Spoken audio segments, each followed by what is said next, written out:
Lost in the Script, episode 87, Public Opinion. Sorry. Unprofessionalism.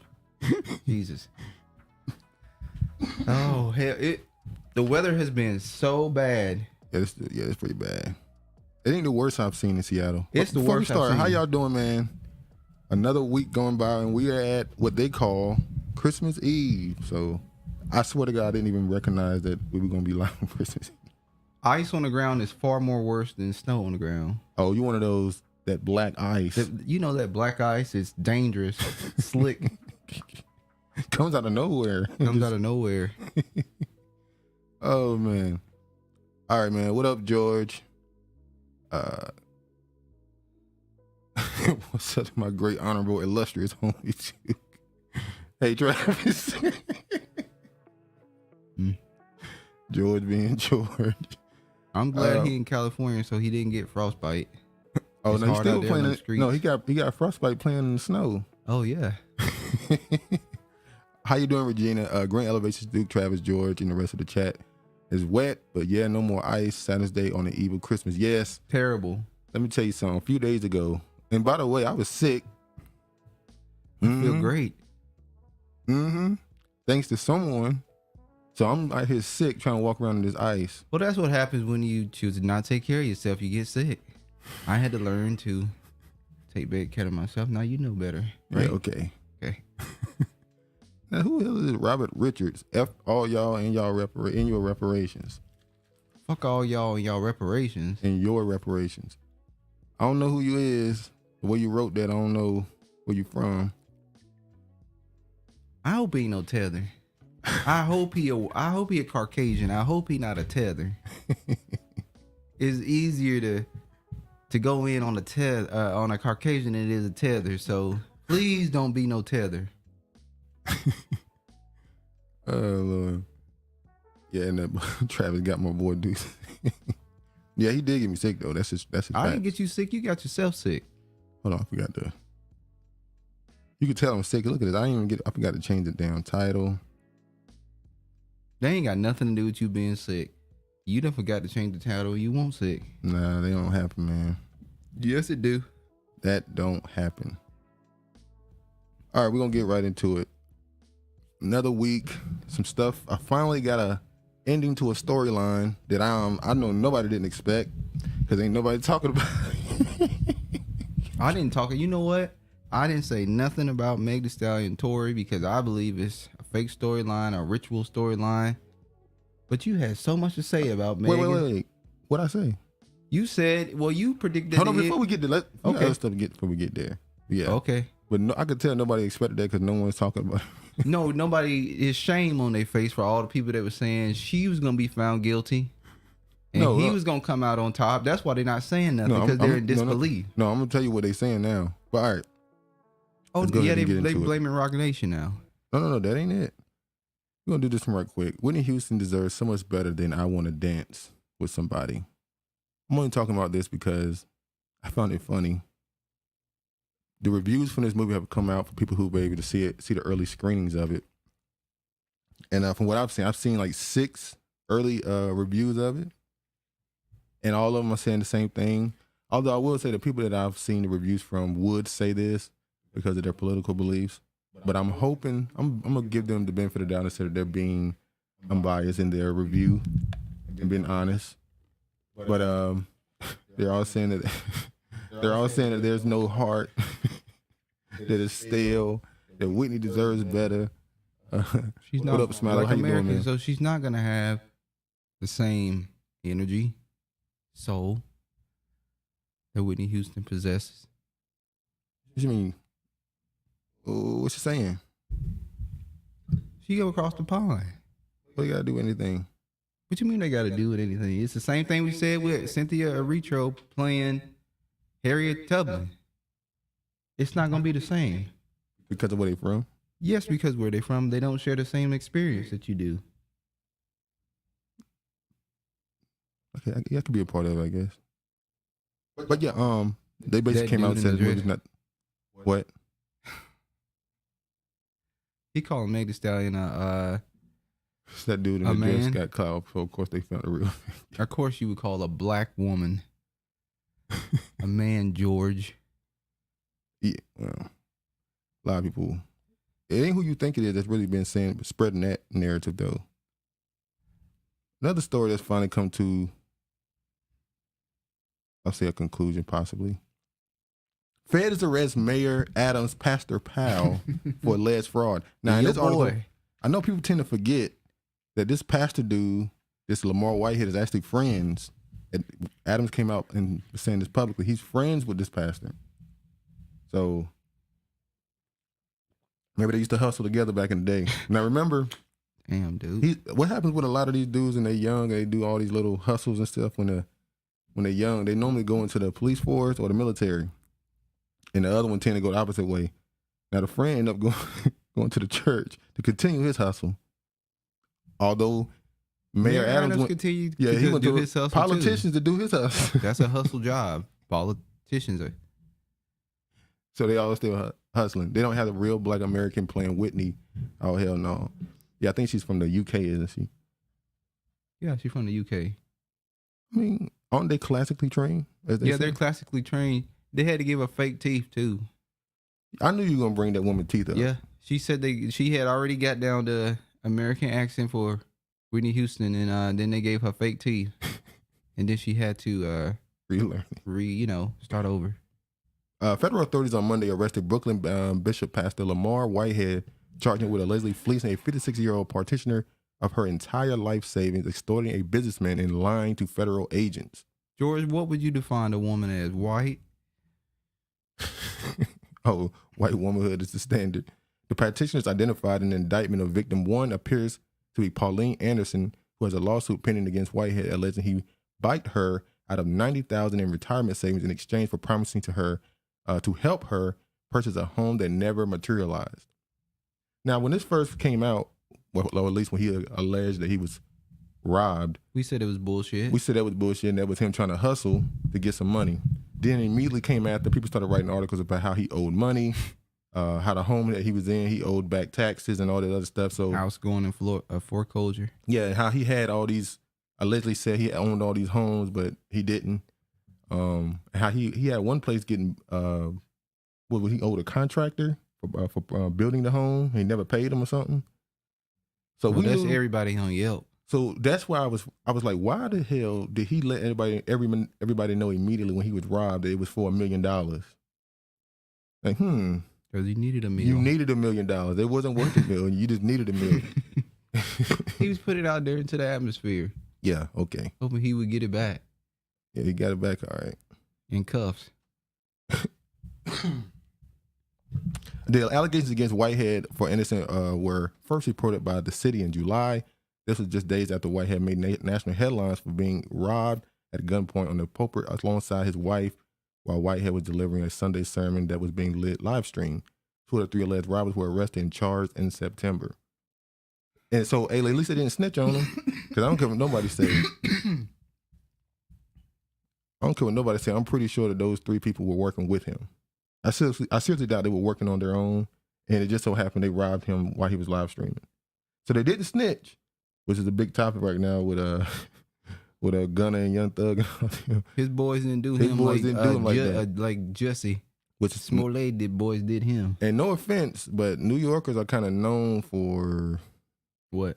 Snitching. Oh, they tellers. That's why most of them. No. Most of the biggest drug dealers and criminals were Black American. Prove it. And they snitched. Prove it. What you mean? Who? What's that movie? American Gangster was based off of a Black American from South Carolina who went up to New York and was doing, he snitched. That's an anomaly. Most Black Americans don't snitch. Wait, people calling Gunna a snitch right now. I don't know what Gunna is. Oh, you don't know what he is now? I don't know what he is. All right. So at least his boys didn't snitch on him. All right, let's it's right here too. All right. Speaking of snitching. How is this story snitching? You said speaking of snitching. Who snitched?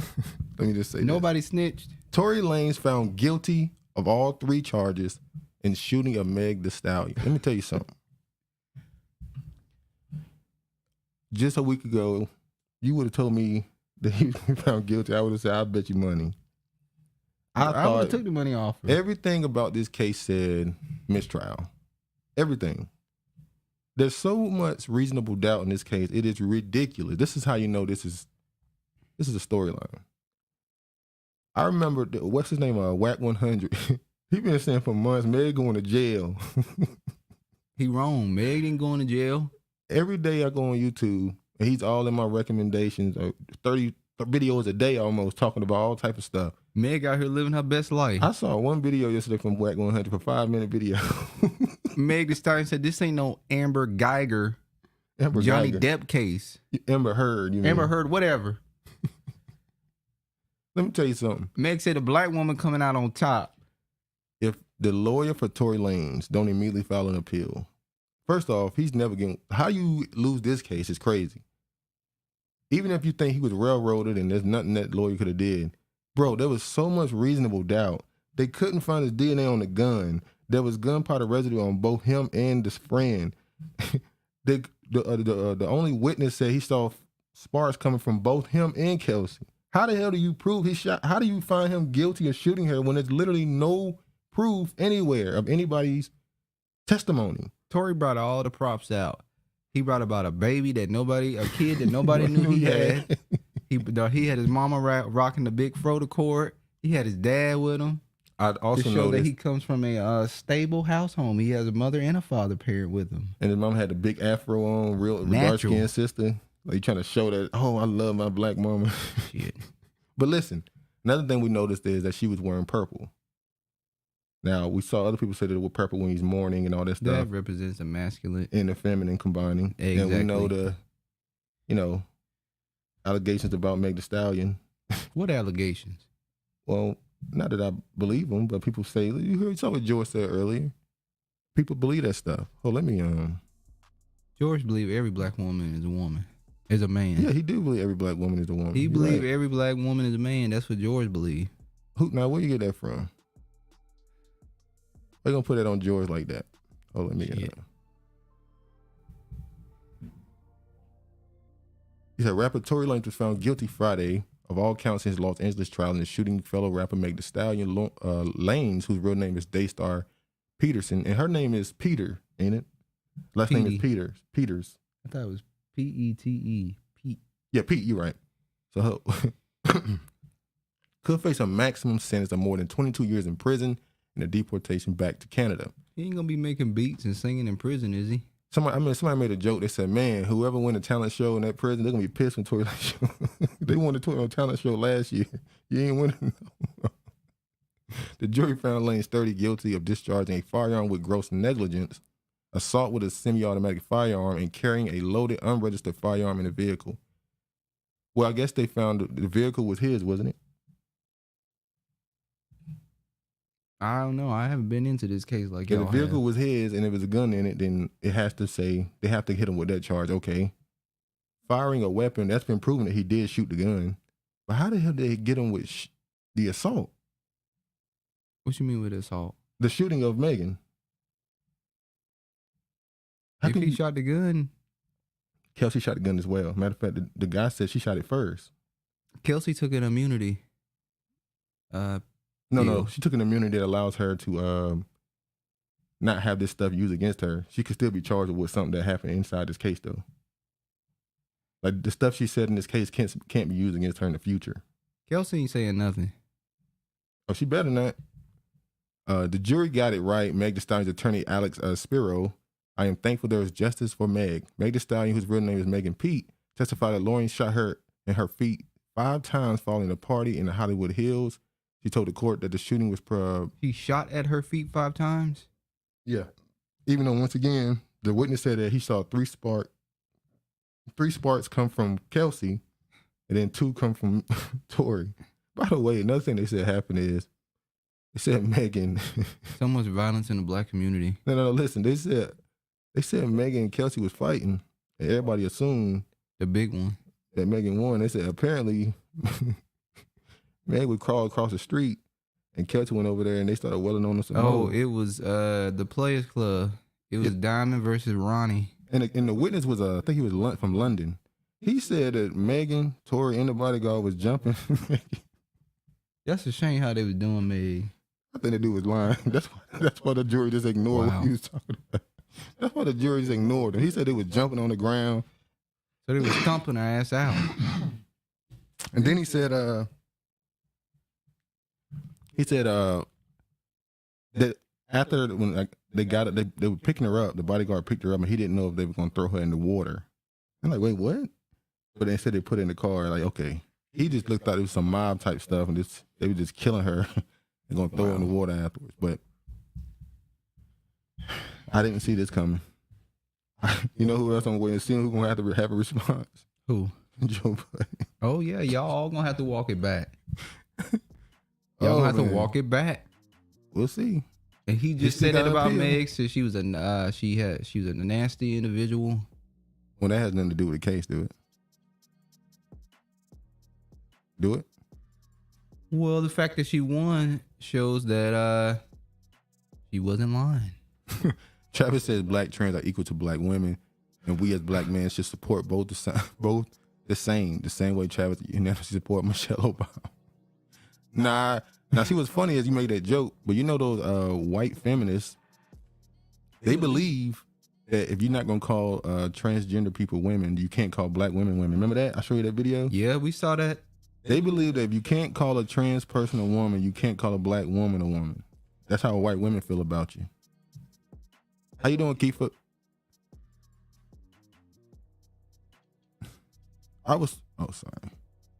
Dang, why this thing keep? Let me just move this back. Rigged. Huh? Rigged. Okay. I was surprised he was found guilty too, based on a reasonable doubt. So yeah, another big old Hollywood winter solstice ritual. Exactly. Regina said it all. That's it. I look at this shit and go, he right on browsing. It ain't nothing to see. I'm pretty sure there's gonna be an appeal, and I will be surprised if that assault stands. Maybe the gun and the firing of the weapon, yeah. There's no way that assault stands. We know you don't want that assault to stand. No, I'm saying if it, and this is how they already warned the media by now, because now he's been convicted, he's been found guilty, right? So now in 2 months, he appeal it, and then they wipe off the assault part. It don't matter, because now he was found guilty in December. We're in February, and the assault gets moved away. They don't care no more. It don't matter if he didn't shoot her now. Now he shot her. It doesn't matter no more. But I was really surprised by how quickly, after this was announced, how immediately it was this look, this is how black men are reacting. Like, people kept saying that because dudes are making spaces and going on YouTube and talking about it. And it's like, it ain't just black men that thought she was lying, that think she lying. It's people in general. Like, why is it trying to be divided along gender lines when it's not at all? There's many black men that are talking about it on YouTube. Show the videos. I think there's only one. I've seen one black woman talk about it. That's Pink. What's her name? Pink Book Lesson. That's one of the biggest. I know, but I've only seen one. The most of the women who were reporting on the case, most of the people that reported on the case and agreeing with Tory were women. Okay. So why is it a man thing? Because black women are unprotected. Oh Lord, what's her name? Yamanika from Comedy Hype. Oh Lord. Oh, they about she to gonna get come it. back with a vengeance, huh? Boy, she gonna have blood in her eyes. The same way that YouTube lost his case to Cardi B. Oh, you mean what's her name? Tasha K. Same premise. It serves a purpose for them to convict this man on a fake story. Let me ask you a question, just to end this off. Do you think Please, he was? let's end it. Do you think? Well, you didn't look at the case at all. It was so much reasonable doubt. Do you think it's possible to convict somebody with that much doubt in the case? Yes, we know it's possible. We've seen it happen. I'm saying a case with a black man, a black woman.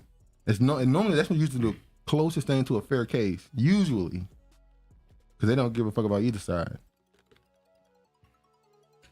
We're in the area of the mother goddess worship.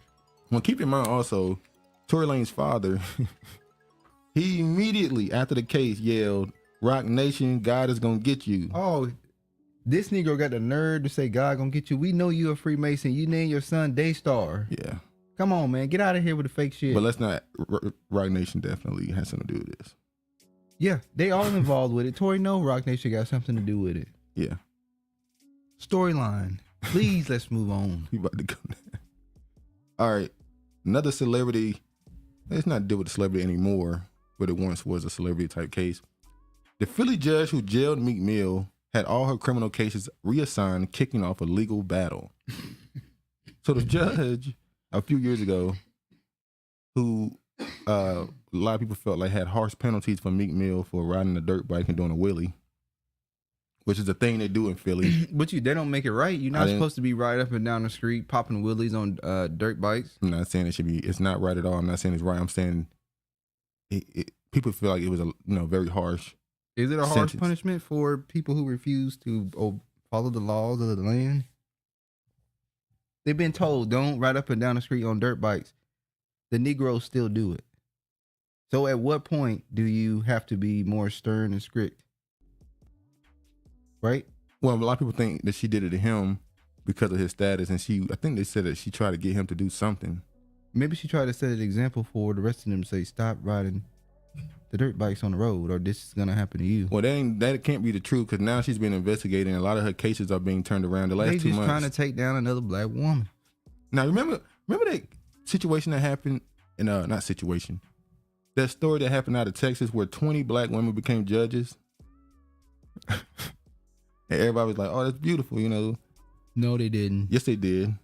Yes, they did. No, We even they talked did about not. it. Now that happened. Listen, and then 3 years later, people looked at the numbers. They arrested more people than ever. They became the judges, and the arrest numbers went up. Historically, went up. I like, damn. Now, maybe because they're putting in more pleas, so people are getting smaller sentences by just taking the more pleas or something. That could be one. Or it could be because they're more harsher, and they just ain't listening to no sob stories, none of those or testimonies. They just following the law of the land. Hey, I'm just saying. So now, right now, they're saying they're going through all their cases and turning some of them over because they feel like she was being too harsh. As a matter of fact, one of her cases once went to like a Supreme Court, and the Supreme Court came back with a ruling saying, look, not the Supreme Court, the overall one, talking about the one in Pennsylvania Supreme Court. They even said this is grotesque, overstepping. Like, damn. So this woman right here, she even said that her and another judge don't get along, and she said our ideologies are different or opposite. She said I'm more strict, she's more lenient.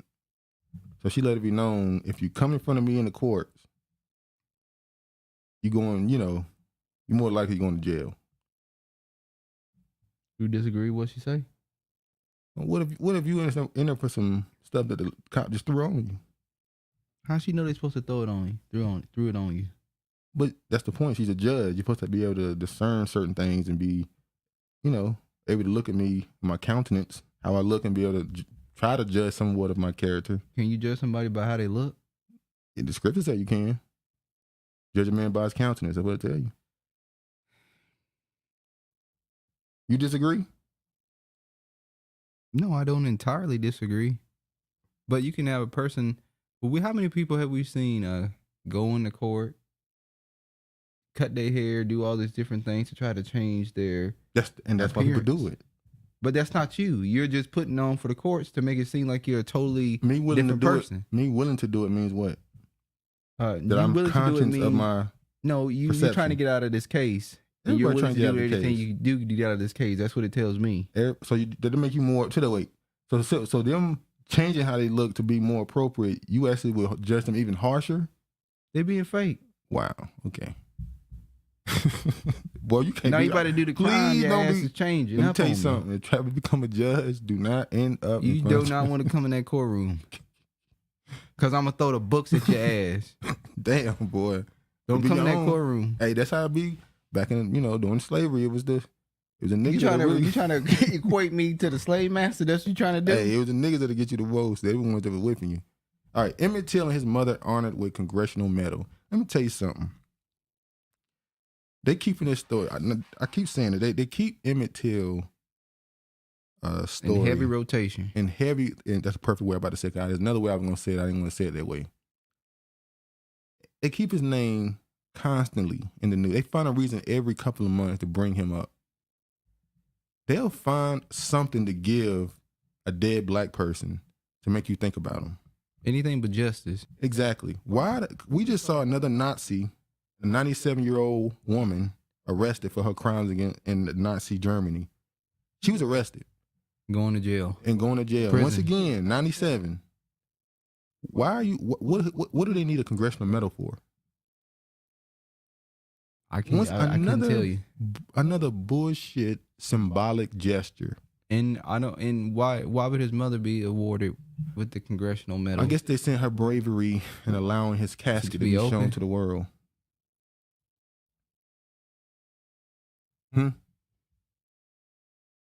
If that's why they want to phrase it, or what you think it is, then? Come on. What I think it is? Yes. They have to include her. I mean, that's Mother Goddess worship. They have to include a woman. So maybe it's maybe that's supposed to be a representative of what we refer to as Mary and Jesus, or Isis and what's his name? Is it a? I forgot his name. It's not a. Is it a set? No, it's not a set. It's Back up out of it. I'm not gonna back up out of it because it's a mother and son duo. I just can't remember the name. It's one in every culture. They have one in every culture. Aphrodite and Inanna, and there's Cupid. So many of them. Yeah. So then we got this right here. You gotta look it up. Yeah, I'm about to look it up. Travis, he can't let it go. No, I ain't gonna let it go. Decatur High students stage walkout. Let me do this right quick.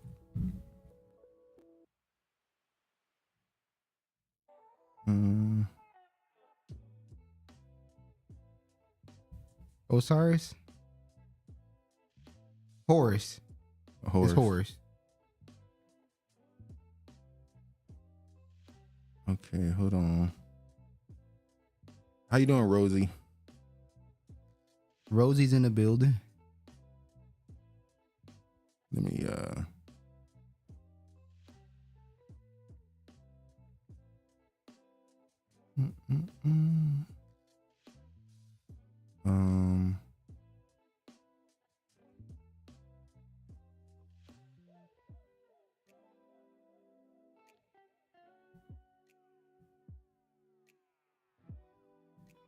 Yeah, it's Horus. All right.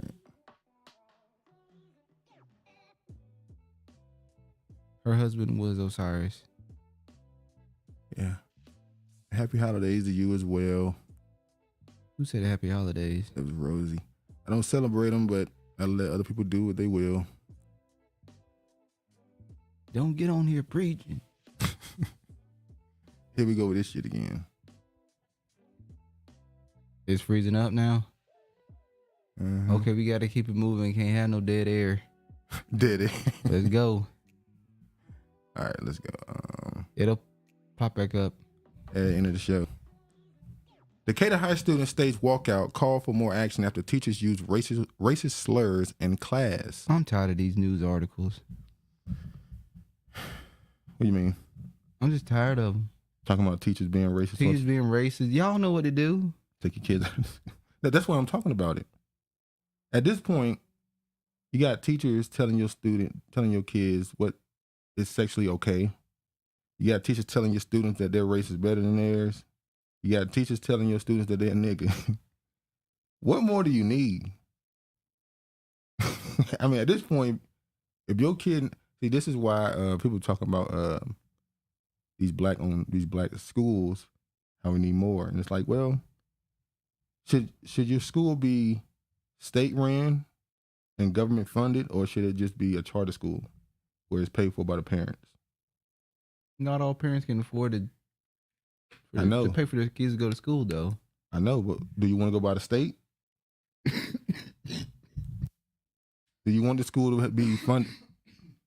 be funded by the state, and they have somewhat control over your curriculum and everything. Why can't we get some of these millionaires to help us out? So what you want with that? A private school? No. I mean, isn't a charter school, isn't that like a private school? Yeah, but a private school can be funded through scholarships and stuff too. A private school, you can, have it where it's free, quote unquote, and people just fundraise to keep it open.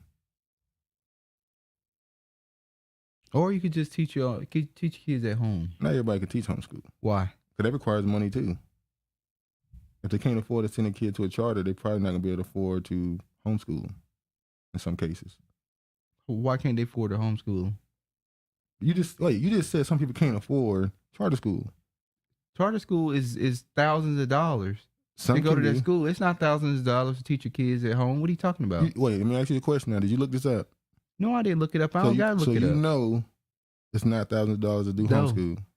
You know this. You can learn more off of YouTube than you can go into damn college. You know this. Yes, I'm going to say it. I know it.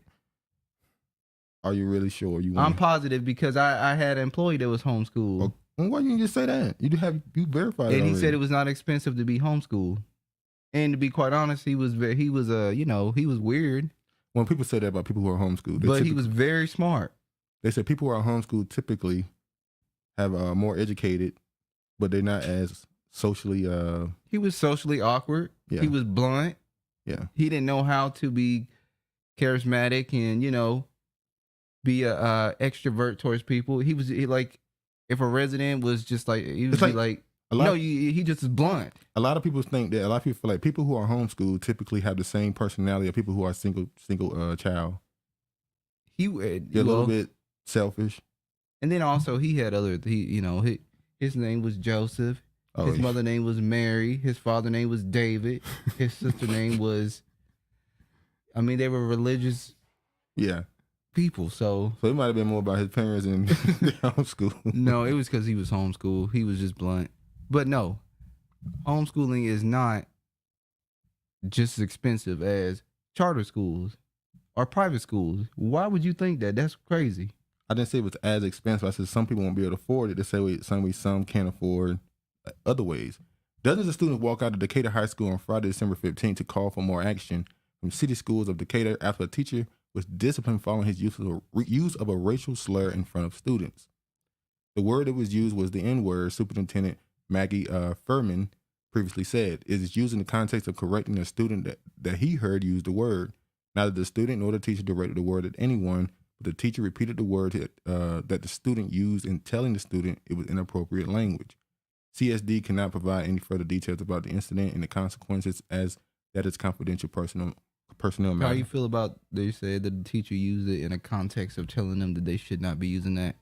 Well, I'm about to say, that's why he wasn't immediately disciplined on the matter, because the principal was like, or the superintendent was thinking, it was the superintendent or the principal, I think it was the principal, made an argument that he shouldn't be fired for that. And people were like, what are you talking about? And then obviously other people stepped in and was like, no, get him out of here. Should students be using the N-word in school?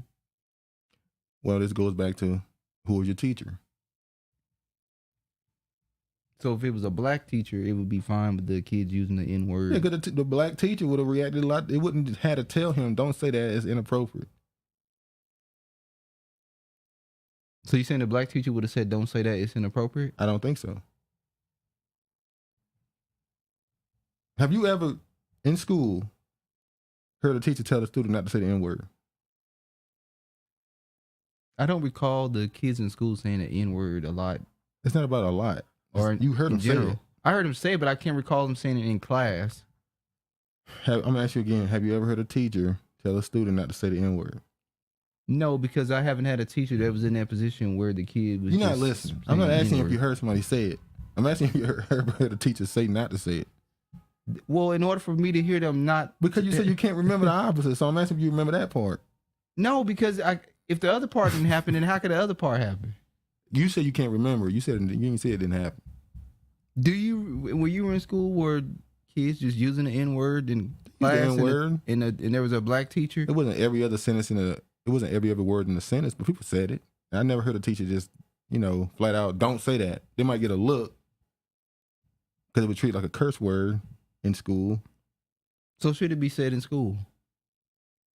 I don't like to control language. We know you don't like to control language when it comes to that word. What? The N-word. I said the N-word. Exactly. Don't you sound crazy? The N-word. Chick-fil-A franchiser who paid workers in chicken is now being fined by Department of Labor. First off, they took chicken as payment. I'm just being honest. We can't just ignore that part. So apparently they needed some workers for a drive-through. Who's the football player that had the chicken on the helmet? Did he take chicken for payment too? HBCU legend Jerry Rice, the greatest receiver in NFL. He probably took chicken for payment too. I don't know, man. That was a sad day when he put that bucket hat on, that bucket of chicken hat. I mean, at some point you get tired of eating chicken. A helmet with a bar across the mouth with a piece of chicken on it. Chicken ain't paying the bills. Who? Getting paid with chicken ain't paying the bills. When they weren't looking to pay no bill, they looking to eat. Oh, they probably on welfare. That's why. No. Oh. Apparently it was a drive-through that they just opened. And they needed people, so instead of actually just hiring people to do it, they said, we'll give you some chicken. And people went there and worked at the drive-through. Well, they took it. So I can't be upset with the Chick-fil-A franchise. They took it. But the Department of Labor stepped in and said, that's illegal. You got to pay them. As the Department of Labor should have done. A Chick-fil-A in North Carolina has been ordered by the U.S. Department of Labor. North Carolina? To issue paychecks to workers who were paid in chicken meals instead of actual money. The restaurant sparked criticism after it posted a now deleted message in the public Facebook page in July that appeared to ask people to work for food in the form of Chick-fil-A entrees instead of money. We are looking for volunteers for our new drive-through express. Earn 5 free entrees per shift, 1 hour worked. The post read, message us for details. There's only 1 hour work? I don't know. I guess so. Well, wait a minute. Hold on. They paying them more than. They're paying them more an hour for the chicken meal than they would have got paid for wages, to be honest with you. Are you serious? Yeah, I'm serious. Chick-fil-A is expensive. The reason why they had to step in because you let them get away with this 1 hour. They're going to try 2. They're going to try a weekend. They hiring George. You wait for that, would you? They're hiring. That's right up your alley. Chick-fil-A corporate office did not immediately respond to Insider's request to comment on the Labor Department ruling, but the company previously said it did not endorse the program. Most restaurants are individually owned and operated, and it was a program of individually owned restaurant. The restaurant was ordered this week by the Labor Department to pay $235 in back wages to 7 employees who worked directing drive-through traffic in exchange for meal vouchers. Having the workers do so was a violation of the Fair Labor Standards Act, the Labor Department said. Employers are responsible to pay workers for all of their hours worked, and the payments must be made in cash or legal tender. Wage and Hour Division District Director Richard Blaylock said in a statement for the Labor Department. $235, that total for all 7? I think so. That ain't bad. They like, that's chump change. No, they were just testing it. They said, look, we about to go into a real recession. People can be like, F the money, just give me the actual goods. Well, that's what's pretty much going to happen. That's really what they were talking about. Shit, McDonald's already got people out here. They already got the robots ready to go. What's she? I'm sorry. Why is this? You just don't have to read it. Yeah. Meek Mill got a Mike Vick treatment. Travis always want black men to get beyond maximum sentence, unlike his white brethren. The ancient Freemason ritual that just keeps on giving. Emmett Till. By the way, did you guys know E.T.'s father was also accused of raping a pink toe that was hung in a military? Yeah, his father was also lynched. Yeah, I heard about that too. When I saw that, I said, "Well, dang, why didn't that become more of a story? How his father suffered the same fate, unfortunately, as the son." Eastwood is in the house. Oh Lord, I homeschool 3 kids. Oh, Kiefer, you do? Trust me, they aren't awkward at all. They are very socially active. Okay, that's great. Regina, is it more expensive to Kiefer. To homeschool your kids? That's Kiefer. Kiefer, sorry. Yeah. Kiefer, is it more expensive to homeschool your kids? Yeah, she said they said they're not awkward. Trust me, they're very socially active. Well, the employer I was referring to was a Caucasian. Yeah. That's usually a lot They're different. awkward anyway, as it is. What up, Eastwood? I really, God, I would like to show this on the screen, but unfortunately, Wasn't it more comments? yeah, I'm about to go through them. Dang. What up, Brandon? No, the teacher would have ignored it. George said Travis make Wayne Brady look like Putin. Regina said, I thought Seattle stayed in the news, but NC does too in those YouTube streets. Yeah, we always find something on North Carolina, boy. He said it should not be allowed in school. So you think kids should be able to say the N-word in school? He said no, it hasn't been, not expensive. Okay. So we got somebody that verified it's not expensive. Thank you. It was a 12-pack of chicken wing. The about truth got $23. Travis choked the fuck up. What is George talking about? Each was said a 12-pack of chicken wings is about $23. Exactly. That's what I'm trying to tell dude. I was like, they making more money. They can go sell that on the streets. I think they was Double taking. up. I think they were taking them meals and selling them. They was making back money because they just have some of they people come up and say, "I give you a 2-piece if you slip me a." Hey, they say y'all got the game messed up. Y'all just messed up our money right now. Shoot, what is? You just don't want to work today. It just yeah. It ain't gonna work.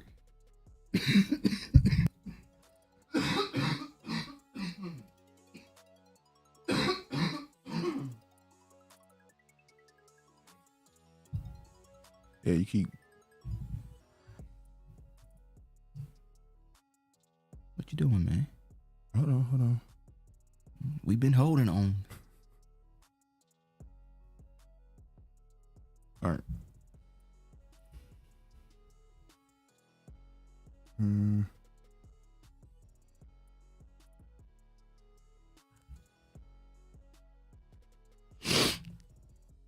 Calls to cancel Kevin Hart's comedy show in Egypt over Afrocentric views.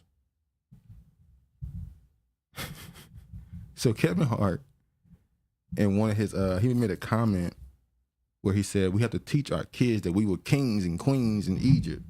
Let me pause for a second. And queens in Egypt. Let me pause for a second and say, why is it when all these people want to connect to Africa, They go to they Egypt only want to connect to Egypt? because Egypt is known for that One of the greatest civilizations that ever was built. So you connect yourself immediately with Egypt. You don't connect yourself to Black Americans who think they the main character. want to be. They had to be us. They just didn't realize they were the slaves that the Egyptians had. So yeah, the Egyptians weren't you. They weren't them either. They weren't those Arabs either. They were the Sudanese people. They were the Nilotic people. Those tall, very tall people. The Egyptians were very, very, very tall. So when you hear these Egyptians, when you hear these Arabs running around saying how they are the real Egyptians and how people be complaining about when they go into these they just like the tiny hats. When they go into these tombs and deal with these mummified bodies, and people are like, why are you uncovering this stuff? Leave it alone. Oh, and they break off the nose. And the Egyptians and the Arabs will say, oh, well, this is our history. We can dig this stuff up and all that. It's like, it ain't yours, actually. Why aren't y'all as tall as the people that be digging up? So, but yeah, apparently now he said this, and they don't want him to host a comedy show. They want to cancel it over in Egypt. Well, they know Kevin Hart is known for walking back his comments and apologizing. So it's an easy lick. Calls to grow in Egypt canceled an upcoming stand-up show in Cairo by U.S. comedy star Kevin Hart over his past comments in support of Afrocentrism in ancient Egypt, which has angered many in the country. On Tuesday, Hart announced on Twitter that he would be performing the first time in Egypt at the indoor stadium in February 2023. However, his post promoting his reality check tour prompted many Egyptian users to call for the show to be boycotted or canceled due to Hart's views on ancient Egypt civilization. Some users have started using hashtags calling for the show to be canceled, and saying that Hart is not welcome in a country as Egyptian history is a red line.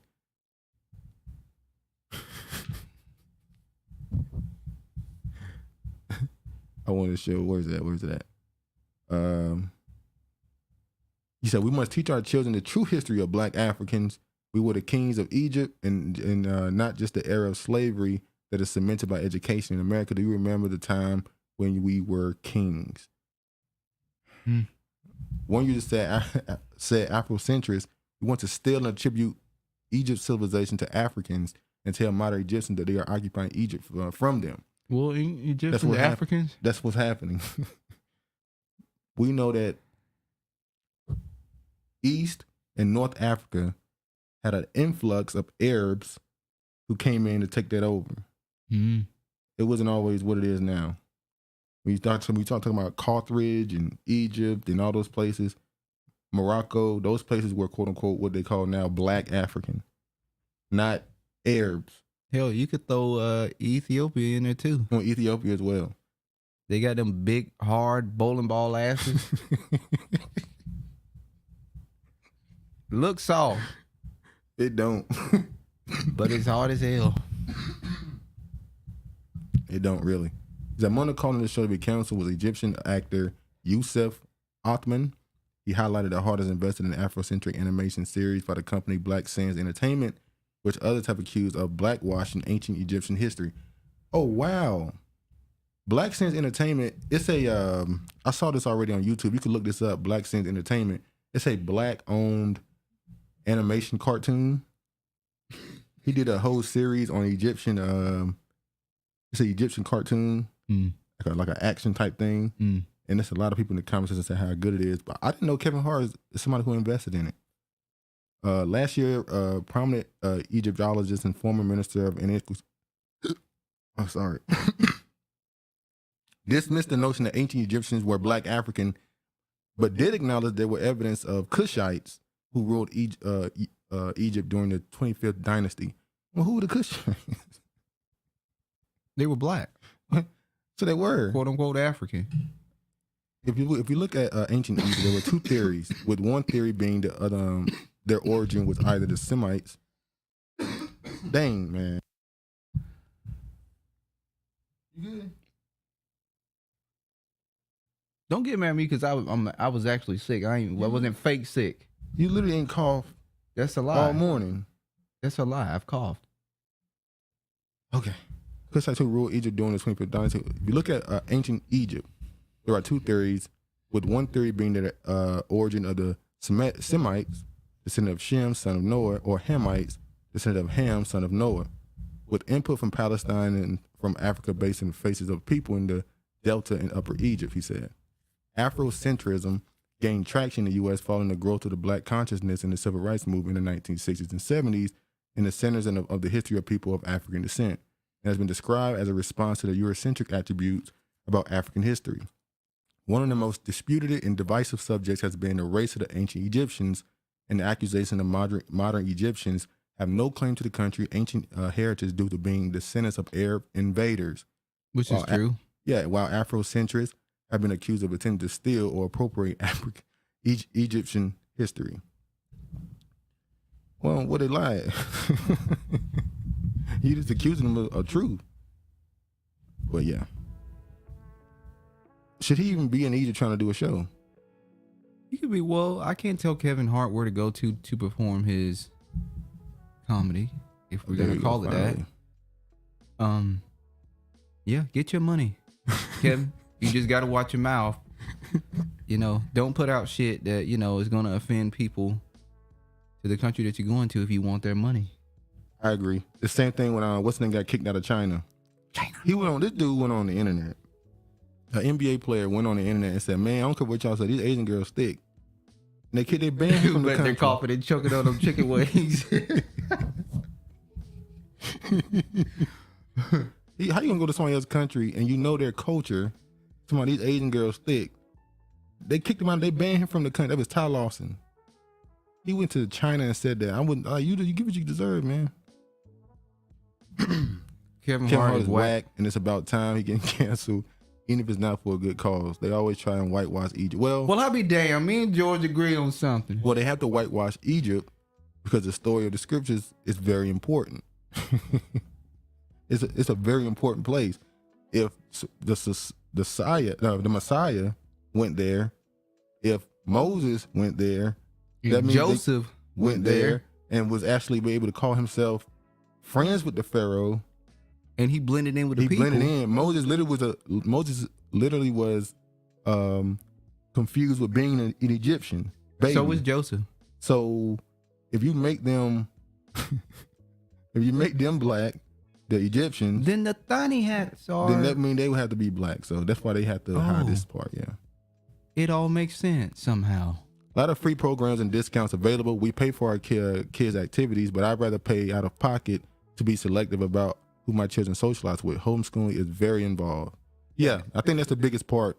A lot of parents can't do it because they can't be as involved sometimes. Maybe both parents work extremely long hours, and we got a doctor and what's his name? Cosby Show. Oh, a doctor and a lawyer. Yeah, they both work crazy hours and they can't be as attentive to the kids. So now you got a nanny. I can understand. We're in a time where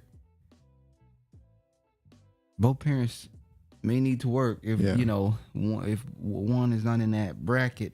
Yeah. However, I don't know. People know how to get around stuff. Exactly. That's what I'm about to say. Yeah. We're gonna have to go back to Big Mama living in the household. Big Mama gonna have to come back to the household. You know, you just can't be with, gonna have to build a room. You can't be walking around naked. Yeah. Sorry. Because kids need to be educated at home. Yeah. Some curriculum can be pricey, but you don't have to use a curriculum. Oh, okay. So you could choose what you want to use. Okay. I would say choose the curriculum that you want your kid to be, the career that best suits your kid. Yeah. Finances. They don't teach that in school. That's a big thing that black people complain about not being taught. And Shark Tank Black Sands had good national exposure, and Kevin Hart opted to invest in them, and they appeared in Shark Tank. Oh, they went on Shark Tank. Okay.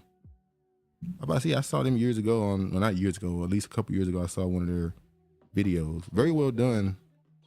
So yeah, it's good to know they got some investments. Okay. Time to get back to the headlines. This one broke my heart. I'm not gonna say it broke my heart, because there comes a time in a man's life where he got to call out his father. Respectfully. But then we got to ask why. Hold on. We know Romeo why. Miller, you say why. Wait. Romeo Miller hits back at Master P as family feud continues. Stop with the sob story. Who said stop with the sob story? Romeo. Oh, okay. So Romeo been coming out saying that Master P, basically this all started. Master P, all he said was condolences to the Twitch guy who they say committed suicide. The guy who was on the Ellen show. Who knocked himself off. Yeah, the guy who was on the Ellen show. I didn't know who he was. And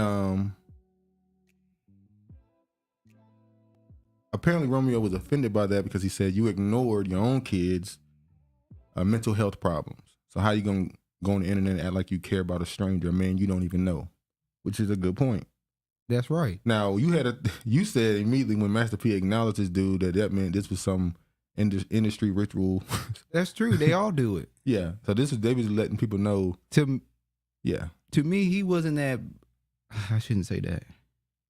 No, all human beings are important, whether they're a celebrity, whether they're a big celebrity, however they classify them as a celebrity. But when they all be coming out constantly talking about a person, that let me know they sacrificed this person. Okay. He talked more about this person than he did his daughter. Because that was his. Now, when he said that, Romeo responded. They started going back and forth. Master P accused him of needing money. That's why he doing this. He said, I'm not my family's ATM no more, or whatever. Then there's nothing wrong with Master P cutting off relatives that he feels that are using him for his endless amount of money that he has. And then Romeo said, you capping. The money ain't what you think it is. your finances ain't what you saying they is, all that stuff. That could be true. How I had to, he said, I didn't get no money for the TV show I did. You used the money to pay your taxes. And this is when shit started going real left. I'm like, okay. We know that parents will use your money. Take your money and pay bills. Let me tell y'all a story. Don't tell that story. Do not tell that story. Do not tell that story. No, I ain't gonna let you do it. The chocolate bar story? The what? The chocolate bars. No, I don't want you to tell that story. Why? No. It's funny. It's funny, but no. Don't tell the story. Okay. So, now, Romeo, now this is what I'm saying about this.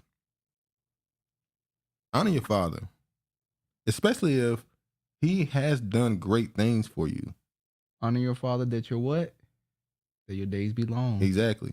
But I won't say he's not saying anything that disrespected his father. I won't say he's done anything to completely disrespect him. He's done nothing to disrespect him. And I also won't say it's not a surprise that he's done this after he now has a kid in the world. Because he's a man now. So now he's looking at life a lot differently. Exactly. He looking at life like, I need to get paid for shit I ain't getting paid for because I got bills and I got a family to take care of. Yeah. Now, we know who you gonna blame it on. Who am I blaming on? You said, well, when did he? Yeah, say it. You said, when did? Why would he say this all of a sudden now? Because I said he had a kid and a wife. No, you really put it on the wife. Now you lying. I said exactly what I said. You know what? You be switching up. When I switch it, oh, see now y'all. See, I can't blame it on the wife because y'all didn't hear what we said. You were blaming it on the wife. Tell me how I blamed it on his wife. Yesterday, you was blaming it on the wife. Tell me how I blamed it on his wife. You said you feel like he's coming out saying it's because the wife pretty much putting a battery in his back. I didn't say that. Now, I am, using my own words for that. Thank you. But you feel like the wife is putting a battery in his back. No, tell me what I said. That's what you said. You said he coming out saying it's because of the wife. The wife, pretty much the wife put him up to this. I didn't say that. Yes, you did. I said I'm pretty sure his wife has some influence over this. Okay, what is the difference? No, what I didn't mean him thinking this way. I meant saying it publicly. I'm sure he's had these conversations with her, and she probably said, well, you need to say something. So you saying he was pillow talking with the wife, as they all do. She said you need to get it off your chest and it say tells something. The book tells you not to do that, even with your wife. Well, you are supposed to use your wife as a confidant, someone to. Yeah, but you're not supposed to tell all your stress to her either. No, you don't tell all your stress, but you are supposed to be able to go to her and talk to her about certain things that you feel. And this is something that she can handle. And this is something I think he thought she could handle. Like, look, man, he owe me money. There was nothing wrong with her saying he's supposed to go and confront his father in a respectful way. I never said it's a bad thing. You the one that said no. Well, the way you're she's damn. When you say Jezebel, somebody influenced somebody, yeah, like I'm calling something. his wife Jezebel or something. I didn't say none of that. Okay, Romeo is standing up for himself, and he should. So the My Baby rapper took to his Instagram story. He got a song called My Baby. Yes. On the Thursday, hitting back at a No Limit record founder over his comments, Romeo reposted a screenshot promoting the conversation and left some choice words on his rap mogul father. I have nothing to fear or lie about. I want everybody to support my dad in his interviews, and then I'll follow back up and sit down with the same people with a lie detector test. And please stop with the sob story. This ain't about money.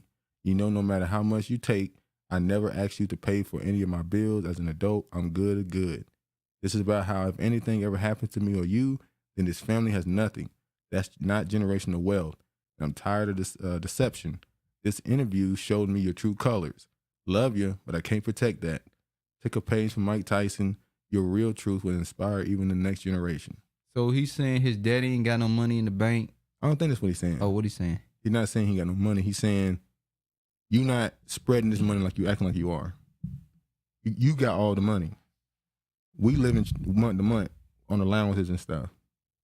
Well, if you don't want to live month to month on allowances, you got to go out and He's basically saying make stuff happen for yourself. I think what he's saying is he has the whole family dependent on him, and then complaining that the whole family is dependent on him. So he's saying instead of teaching the family how to go out and fish, he's giving the fish to them. Yeah. But Romeo, he can't use that for an excuse because he's a rapper. He's been in the business for a long time.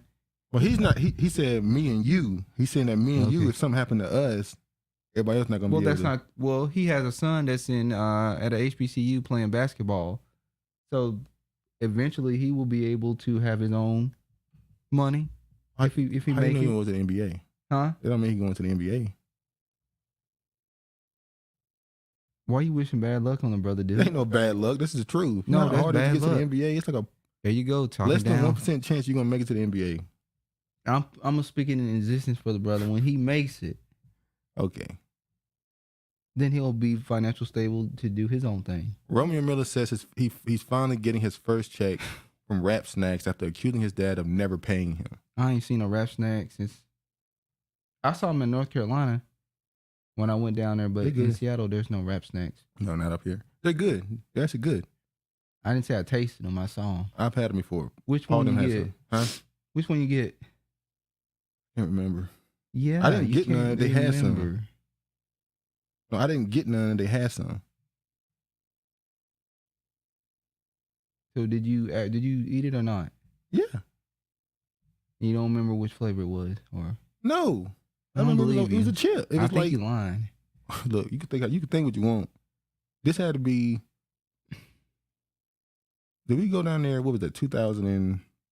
So we went down there and visited, and somehow you had some Rap Snacks. No, this see before I you got up with it. here. Before I got up here.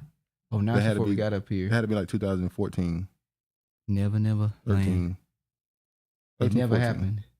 Look, man, you can think what you want. Okay, The let's point of the matter continue. is they sell the chips and they Yeah, down they there. sell the chips, but you never had the bag of chips. You lying. I'm not lying. Why you Come calling me a on, liar? man. If you ate some Rap Snacks, you gonna say, I ate the Rap Snacks with such and little I booty didn't on buy it. them. I don't know what you don't get So about you that. eating off somebody Rap Snacks, Yeah. Somebody else bought them. Let me try them. and then you never went and got any more. So you don't Well, I support was black up here. They business. don't You sell don't 'em up support here. black businesses. They don't sell them up here. I can buy them off the line, I guess. Yeah. No, you said you had them down there in North Carolina, Yeah. so you couldn't afford to buy no more rap. You couldn't afford to buy no Rap Snacks. I was in the mindset to go, let me go make sure buy some. It was like I tried them and moved on. See, I've always been in a mindset of supporting. Oh, That's the difference. Mr. I don't want no FUBU. I support those who support us. Well, FUBU don't support us. Master P Now don't we're got gonna move on. Y'all see no that? other races of people on his Rap Snacks, do he? I'm pretty sure you got Paul Wall got some. No, he don't got Paul Wall on no damn. He's a rapper. I'm pretty sure Paul Wall got some. Maybe Eminem. Well, until I see it, I'm gonna say he don't have it on there. I don't think Eminem got some. We babbling too Yeah, much. we battling. Okay. The family drama between Romeo and Master P online has taken an unusual turn. The father-son duo went back and forth on Instagram for days, airing out their frustrations towards each other. Miller rose to fame in the early 2000s as a rapper, Lil Romeo. He starred in several films and series. In recent deleted Instagram post, the 30-year-old called out Master P. Little Romeo better shut the fuck up. He 33 years old. He will get sacrificed. So you better be quiet. Who co-founded the popular chip brand Rap Snacks. The company regularly collaborated with hip-hop stars and launched new flavors. As a partner, Miller claims his earnings have been withheld for over a decade. He claims he was misled to believe he would be compensated later after the company was sold. Oh no, so they went in with a business plan to sell the company? So when they first started Rap Snacks, their plan was to build it up to sell it. They were gonna build it up, to sell it, make it big, and then sell it off to you know who. But instead, they kept it. So he never got his money. So now they're paying him, though. Well, good for him. He's fighting to get paid for Rap Snacks. I don't like to see this happen in public, though, considering what we saw as Master P. Now, let me say this, too. The reason why Romeo didn't come out and say something sooner, maybe because we tend to forget his daddy was a street nigga. Like, really a street dude. Like, not one of these I'm just a rapper street dudes. So maybe there was a little bit of intimidation there for a long time. Like, I don't want to say something and he just get mad and like, who you talking to? Well, he did it over the internet. He didn't do it in person. That's another thing I was about to say. He didn't do it to his He said support his interviews and then get me to do the same interview with the person. I'm like, why don't I do an interview with him in the room? He don't want none of that. He still don't want none of that. Maybe because people not gonna tell as many lies when you sitting there as they would if you were not there. No, he don't want to sit next to him. Oh, Well, okay. at least he just said, I'm gonna do an interview with the person you did the interview with. He didn't say let's sit down and do an interview together, a discussion together. Although why would you need to do that in public if you something private? But anyway, it is what it is. He told you why. He tired of the lies. But the lies have been told to him. So why? Well, he telling lies to everybody. How you telling a lie to me? Because he's saying that everything is wonderful in the family, and it's not. He's never said everything was wonderful. He cut his own brother off because he said he's sucking him dry for money. Charlamagne the Guy sued over alleged 2001 sexual assault. I don't know how this thing keep popping up in the media now at this point. Every couple of years, it just... How he sued over a 2001 sexual assault. So apparently, Jessica Reed, she's now suing him and iHeartMedia. Yeah. Over what? Let's see. Charlamagne the Guy has been sued by a woman in relation to the alleged sexual assault she claims he committed against her in 2001. According to the court documents viewed by Radar Online, the alleged victim, Jessica Reed, has filed a federal lawsuit against the radio host in the New York court. Charlamagne's real name, Leonard McKelvey, is being accused of willful, unlawful, and felonious engagement in penile vaginal intercourse with a 15-year-old female child. While his 22-year-old at the time, Reed didn't cooperate with the police investigation after they were found her allegedly crying uncontrollably after she attended Charlamagne's birthday party, a short stay, naval, another military base. Recreational center in Yeah. Charleston, South Carolina. Yeah, Naval Recreational Center. Charlamagne the Guy's DNA was also not found after the rape kit was conducted on Reed. So they just saying now another one. They said that she's suing him in iHeartRadio. I feel for Jessica Reed and what happened to her, and seeing somebody on a nationally syndicated radio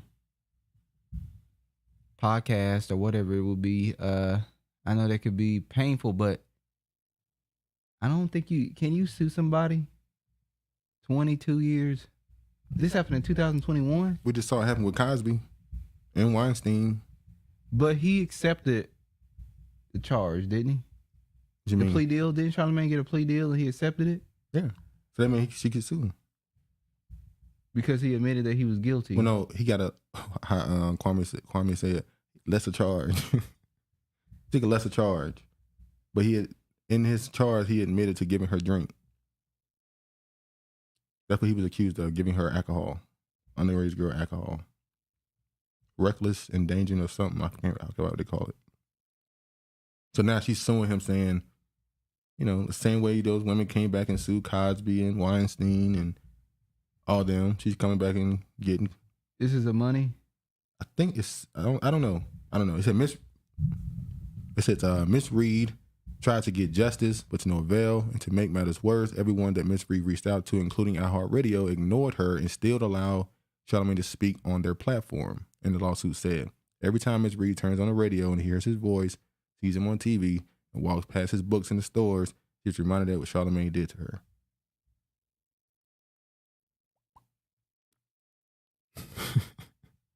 You don't want to say something? What you got to say? I'm gonna leave this alone. Why? It's a sensitive subject. It's and I'm sensitive. just gonna leave it alone. If she wants to sue Charlamagne the God, then she can sue him. So see that, Rose? It said the rap chips are good. See? What flavor did you get, Rosie, with the rap snack chips? Please tell him the flavor so he won't think you lying. Because he just called me a liar. Just I don't remember I don't what remember who was on the. Get, I don't remember who was on the bag. That's it. But Travis don't support. And who was on your bag? Travis don't support FUBU or black business. He lying and backtracking at the same time. Duke Travis forever shook on supporting black business, which he don't support. Charlamagne, support he would black beat the case babies. because he supported the ADL with that bogus ass interview. Yeah, I can't believe he brought them on Breakfast Club. The ADL president, he brought him on Breakfast Club. But he won't bring on IUIC. Nah, he can't touch them. He won't bring on Nathaniel. Nah, if you thought Dr. Umar brought him some views, he bring Nathaniel on there. And the Lord. he bring Nate on there.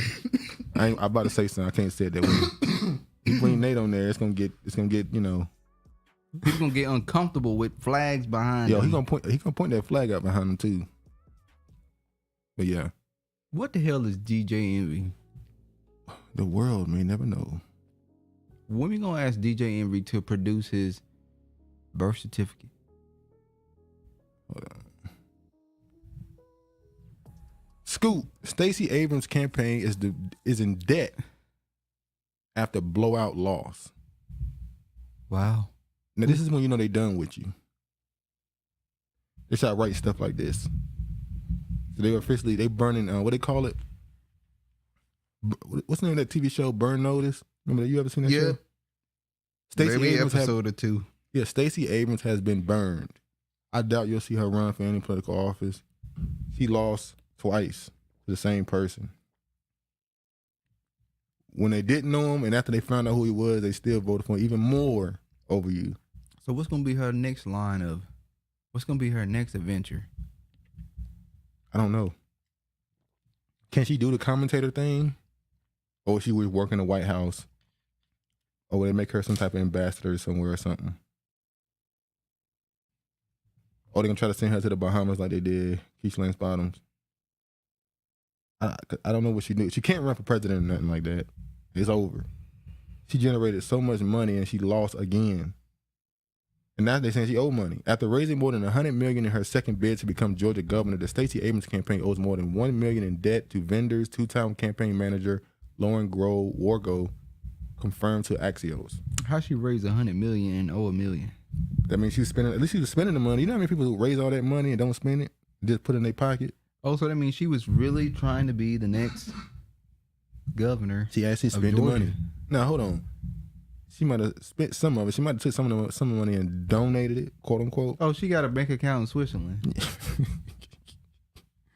Why it matters. Abrams has been heralded for her fundraising prowess and had brought in donations for presidential levels earlier this year, but money became so tight that most of the full-time staff were giving an abrupt paycheck cutoff date just a week after the November election. Huh? You shaking the damn table. Oh, my bad. People have told me they have no idea how they're going to pay their rent in January. One former staffer told Axios, "It's more than unfortunate to be messed. It was messed up."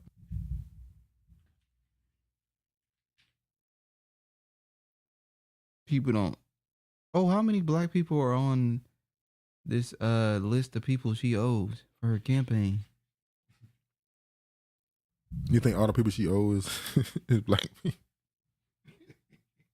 Black women. Driving the news, Walgo told Axios that the cavalcade of negative press and negative polling made fundraising difficult in the final months. She said the campaign had engaged brokers to sell their donor and voter contract databases. Why didn't she go back and get money from what's his name? What was his name? He run for president? Dude who owns the news. What's his name? I don't forget his name. What company do we own? She took money from him. $1 million. What company do we own? What news company do we own? I don't know why his name not popping up. He's a major. I don't forget. It says that they sell their donor and voter contract database to try and pay down the debt over time. We did not lose. We got blown out, she said. It was the most suboptimal situation to be in, and we'll be dealing with the situation for some time. Bloomberg, there you go. Bloomberg, yeah. She need to go back and get some money from him. Go pull them tricks for him again. All she had to do was come out and endorse him. Not endorse him, but talk good about him a little bit. Bloomberg said she gonna have to do a little bit more this time. She gotta come on over with a robe and a negligee on. Hold on. Bloomberg want to see how it's shaped. You crazy, yo. Look at this. This was sad, man. Speaking about media. Last night, black media took over the White House. Okay, who black? Somebody said there's 2 black people in the picture and one on the wall.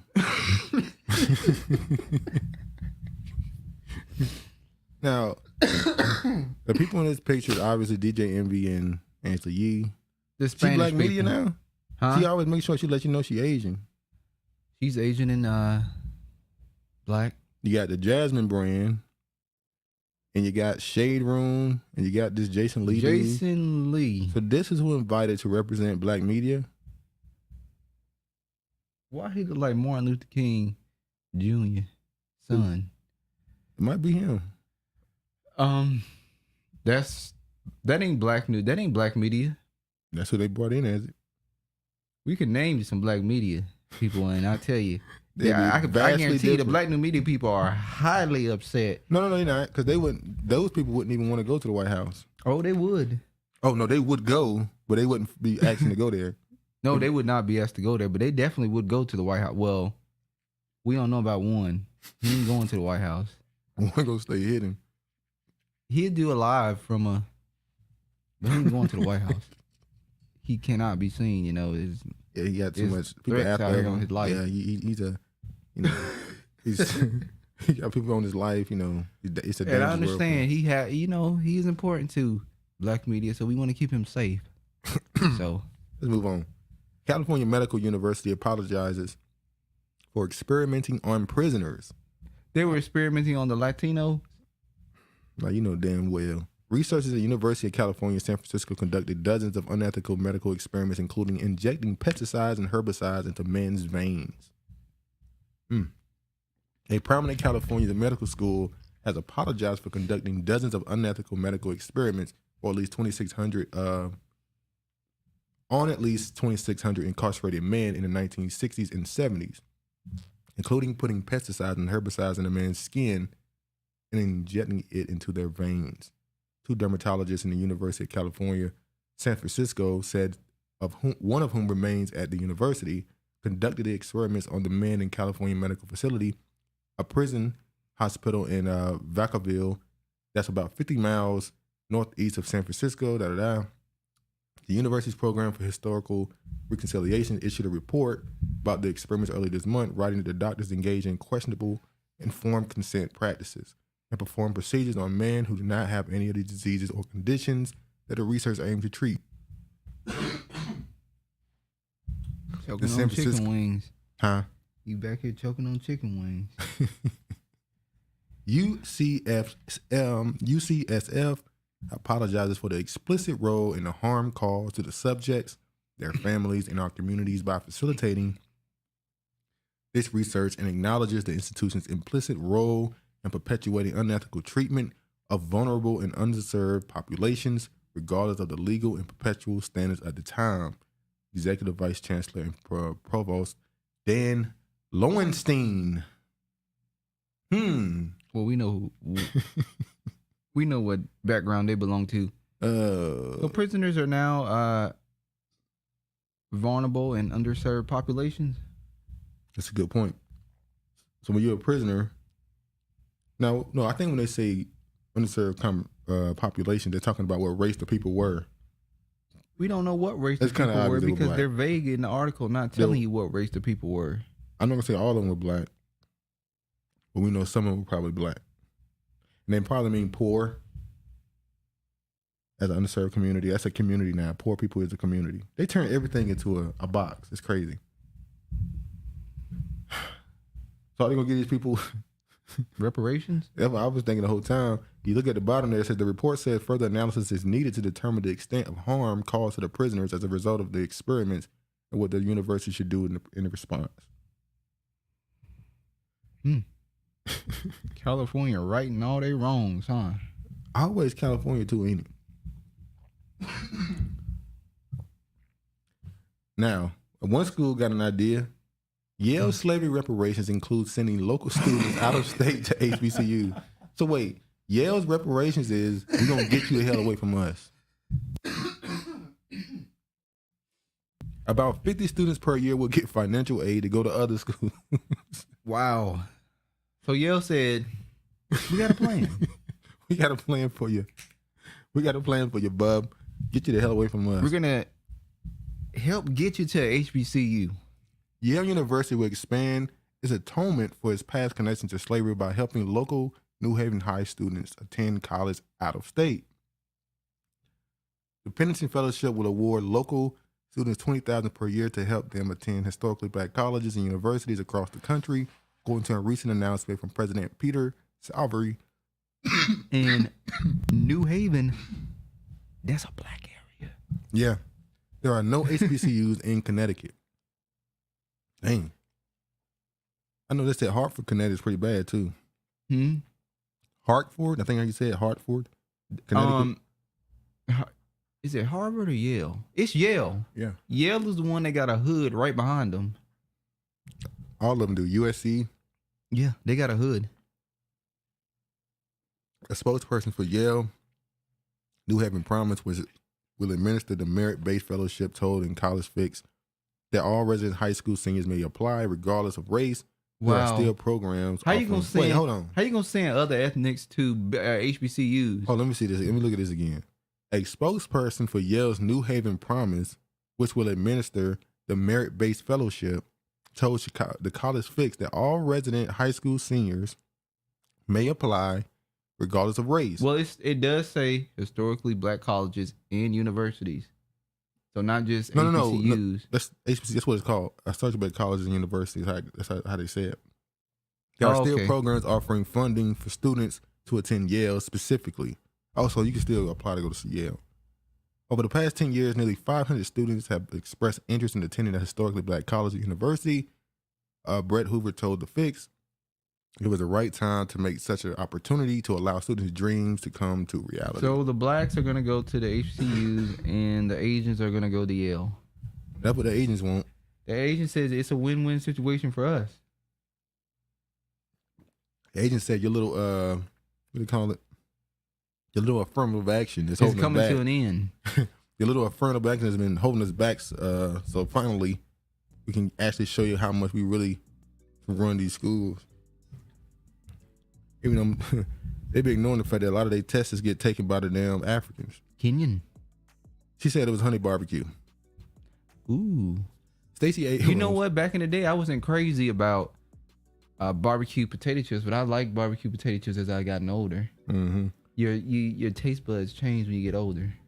Stacey Abrams, white supremacy breaks their tools when they are finished with you. Exactly. They don't need it no more. And am I crazy? Look at Regina. How did I know that she was going to like that show? Burn Notice. Hold on. I knew that was one of her shows. Am I crazy? I remember there had to be late 2020, around like December. Yeah. Did you like Suits too? There was a story late 2020 around December about Stacey Abrams being connected to a fraud scheme, voter fraud scheme. I can't verify that. The story just went away. I thought they were about to burn Stacey Abrams then. You're not just talking shit about Stacey, are you? No. I don't remember that story. Eastwood, you probably remember. There was a story. He live in Hot Atlanta. There was a story in late 2020 around December where they said Stacey Abrams was connected to some type of voter fraud because they remember they gave her all the credit for getting people to come out and vote and register and all that stuff. So yeah, she said, "Burn Notice is my show too." And yep, the media is giving her the "it's a rap" treatment. They burning her. Stacey Abrams, there is no retirement plan for buck dancing. He can't stand Stacey. Stacey took out the cash advance loan. I also heard she was working the blade. You know what? I'm gonna be honest. The last month, I just found out what you meant. If you would have said that line 2 months ago, I wouldn't know what that was. The blade. You know what that is? No, I don't. That's pimp slang. He mean the trail, the corner. I'm so glad I know what that is. I told you, she out here wearing them necklace J's. He still make ends meet. Stacey out here doing what she got to do. Yeah, Stacey boy. And what's his name? Who? Bloomberg. Yeah, what? He said, make sure them knees turned in. Yeah, I like it. The bow-legged. I like when the bow-legged look. I like when they sit bow-legged. Oh man. All right, let's go. It's this. All right. Oh yeah, Eastwood. Somebody came in here. What was his name? Richard. Yeah, he up there. Richard Robert. Richard Roberts said, "Fuck y'all and your reparations." He left. Y'all though. supposed to have got his ass up out of here. Nah, he left though. He ain't identify himself. Oh, he didn't want to smoke. Virginia said, I said I'm not even getting all these comments. Kevin Hart's story just makes me think anti-Semitism, anti-LGBTism, anti-Asian, now anti-Kemetism, and then stop playing with the cap race card or anti-blackism. Yeah. Oh yeah, Kevin Hart did have a lot of stuff going on with him. George said, prisoners who have no rights, really, they have always done this to prisoners. Look how they treated prisoners when they came to the jab. Yeah, there was stories of people, if you were in prison, the guards would come to you and offer you the jab, tell you how it's okay, it's healthy, don't worry about it. And if you turned it down, they wouldn't feed you. Which is a form of They'd put you in the hole, and when they did feed you, people was spitting people food and shit and stuff. So they was literally trying to make people take the shot, which makes me think, jab. Is it possible that they were giving financial incentives for prisons to jab their population? Probably so. How much were they paying them to make sure they take the jab? I wonder. We'll know a couple years from now. What up, on code 247? He said, salute to the chat. He said, Dr. Umar spoke of this when Dion's situation happened. Your Suits is a hub show. Oh, your husband like Suits. Eastwood, Stacey Abrams, yes, she was involved in the accusations, but of course they exonerated her and buried the story. See, I know I wasn't crazy. They made that story go away, huh? Late 2020, around December, the same Stacey Abrams allegedly Warnock held a special offer for her to raise the Damn, she got Warnock out here pimping for her. Yeah, Warnock, he got a name for it too. He do. Mm-hmm. He won't pay his child support. Take care of my fucking kid. They wasn't paying them. They forced them. Well, no, I'm talking about, I wonder if the state was paying the prison to vaccinate the prisoners. Because the way they were trying to make them take them, you hear these stories on YouTube with these former prisoners, or sometimes guys that's in prison still, because they got phones in there. They tell the stories of what happened to them and how they were being like forced, like beatings, put in the hole, not being fed. Yeah, they would do all type of stuff to make them take the shot. I'm like, I wonder if they were paying them to make the prisoners take the shot. Come on, dude, we know they were. But no, I'm saying, were they paying the guards under the table, or were they paying the prison? And the prison just sent them out to do it. The prisons. So that means the warden. The warden sent them out, the prison guards, to do it. It's like, if you want them bonuses, but give us that money. Bonuses don't do nothing for me. Of course that happened. They got funding for sure. All right, let me Okay, time to get back to the news. I don't know if y'all know this dude. His name is Wall Street Trapper. Never heard of him. He was just on Joe Budden's show. I showed you him talking. From Louisiana. He was a, street dude. Got arrested for a shooting. Then he sold drugs and stuff. Now, this is what I was talking about in our community. We have the OGs and the elders. This dude was a street dude who, let's be honest, drug dealer who was a cancer to his community.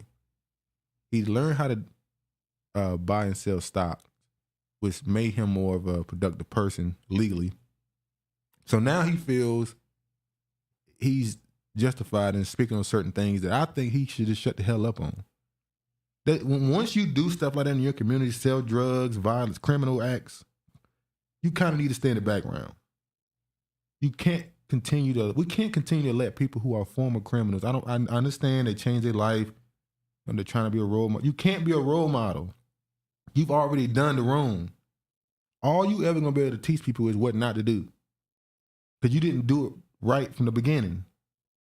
Why don't we push the people who already started doing it right from the beginning to let them be the leaders of the community? That's an OG versus what? An elder. An elder. Where are the elders? The elders, they backed up, because when they say stuff, they get told, you don't know what it's like. It's like, I don't know what it's like to be on the corner, but I know why I wasn't on the corner. So now they think the only way you could talk to a dude who's on the street is with a street dude. No, that's not true. Maybe we should just allow people to listen to people who are actually right. But anyway, we'll talk about that. How we really want reparations when the reality is when we get income tax, when we get PPP loans, we just bought a lot of designer and jewelry. That's a lie. The mass is not ready for that. Until we heal from financial trauma, generational wealth is an illusion. You do need to have some education on finances. I agree. But not everybody take their income tax money and buy cars and jewelry. Let me say this. I've never seen a community have as many people speak against their community getting restitution. I've never seen this many people who are willingly, publicly. Because maybe some people view it as your one big shot and they don't want you to blow it because it's not going to happen again. This is it. Once you get reparations, you can't talk about it no more. That's how they're seeing it. So when you get it, I guess they want you to be well prepared to receive it and invest in yourself in your community. I'm guessing. Seems like they're worried about the perception they'll get from other races if they fail. That too. That's what it seems like to me. You're worried about what other races are going to think if black people get all this money and don't go nowhere with it. Well, that's for those who care about what other races of people think. Oh, let me show. Dr. Darity weighs in on the stereotype of black Americans' wasteful spending with reparations, magnifying L's, undercounting W's. Whenever this topic come up, what they're really saying is, once again, black people can't be trusted with their money. And if you give it to them, they're going to give it back to the white man. They're going to go buy a Cadillac. We saw Dave Chappelle do a skit like this on his show. One of his most popular episodes. Hide the money, y'all. There's poor people around. Remember that she said that. But I don't know why people assume that majority of black people will be willing to waste their money if they got it. When majority of black people are pretty fiscal with their money. Most people are just trying to pay their bills and just live somewhat comfortable. Most people ain't trying to live beyond their means. Most people ain't trying to take the money and double it up in the drug game. Like they assume that's gonna happen. Most people ain't want to drive no Cadillac. Like that's an old stereotype from from years ago. Decades. How are you still using that? Decades. Like anybody buying no Cadillac, bruh. But anyway,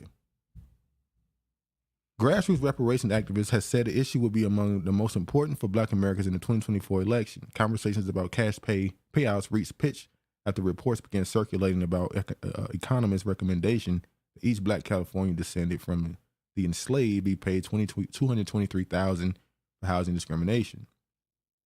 Not for slavery. Not for slavery. Though the recommendation was just one in a comprehensive report and the task force's suggestions have yet to be finalized, the figures sparked backlash. Some, including prominent black Americans, spoke out against large cash payments for reparations. Dr. Umar Johnson Cuban. And actor Faison Love Cuban are among those who publicly cited their belief that black Americans would waste their cash reparations. It is long held stereotype and trope that black Americans are wasteful spenders and poor money managers. Oh, pause. Do you agree with that? What? That a lot of black people are poor money managers. I would say yes, because I think people in general, I think most people are poor money managers. I think people have a tendency to, they don't buy what they need, they buy what they want. I think that's what happens when you never have a lot of money. A lot of people, you put $5,000 in their hand, they're going to think, not a lot, but there's people you put $5,000 in their hand, they're going to buy, things they don't really need. It's only $5,000, but they're going to think, I'm going to go get this. But I don't think that's the majority. True. I think there's a lot of black people, you put $5,000 in their hand, they're going to put it in their bank account. And it's going to sit there. It's not going to be safe there pretty soon. Oh, yeah, definitely not. But, yeah. However, data from studies over the last 2 decades counter the narrative. For example, a study released in 2017 shows black Americans actually spend less on frivolous purchases than white counterparts they spend more on necessities like electricity, water, and gas. You believe it? Yeah. They constantly complain about the gas prices and stuff, so I would believe it. Despite this, the stereotype of black people would engage in wasteful spending for reparations continue to be magnified, while the good that would come from the cash payments is often diminished. According to an expert economist and Duke professor, Dr. William Sandy Darity, the pervasive former narrative is by design. The smear that black people spend more frivolously than any other racial or ethnic communities is made by two sets of people: those who oppose black reparations outright, and those who oppose black reparations in the form of direct payments to eligible recipients. Because they won't. The former group frequently are stone cold racists. The latter group are frequently suffers from internalized racism, beliefs that black Americans are intrinsically dysfunctional. What have I always said about people who look at what black people are in this country, or hell, you want to go bigger across the globe, and said that, do you believe that there's a spiritual aspect to where black people are? And I always said, if you don't believe that, then you have to believe that black people are completely dysfunctional and incapable of improving. If you don't think there's any spiritual aspect to the suffering and the placement of black people on this planet, then you believe that they're completely useless and incapable of being more than what they are. That's just, it is what it is. Some people don't want to admit that part, but that's what you're saying every time you ignore the other stuff. Whenever you go, it's not this and that, it's just us. Look, I understand the accountability part, and that's true. We also have to look at that. There's clearly something bigger happening, because when you look around, it just don't make sense. When you see who's in charge versus the people who are at the bottom, it don't make sense. Everything is upside down. So there's only one way you can look at this. Clearly something is a grander plan is being laid out. That's just what I believe. The latter group, insofar as to profess to support black reparations, want monies to redress to go to some third party or institution to manage on behalf of those eligible. Sound like Boule, ain't it? Pretty much. Sound like Masons. NARC and Cobra, for example, want reparation monies to be funded through some type of national reparations trust authority or state or municipal reparations management agency. So they can hold on to the money, steal it, and pocket it for themselves. So that's a wish dream for them, because that ain't gonna happen. You think they want to steal the damn money? Yeah, they want to steal the damn money. Hold on now. You can't accuse the people of wanting to steal your money. Who? You just accused them of wanting to steal it. Yeah, I did.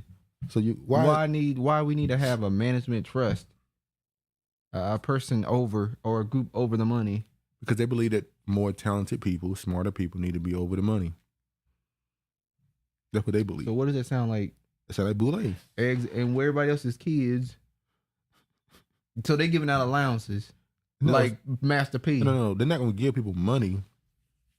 They're going to build institutions. They're going to donate some of the money to places that they believe it needs to go to improve the position of black people. Well, now they look at it like, we should get reparations, put it into this authority figures or this trust fund, and we'll decide where the money go. Like, hey, we need money for HBCUs. Let's build them up. Here's the money. Well, that ain't going to happen. Why? Because it's not. Why wouldn't it happen that way? Because I'm speaking for me. It ain't going to happen. I don't like that. You just want your money? I want my money. Okay. Let me decide what I want to do with it.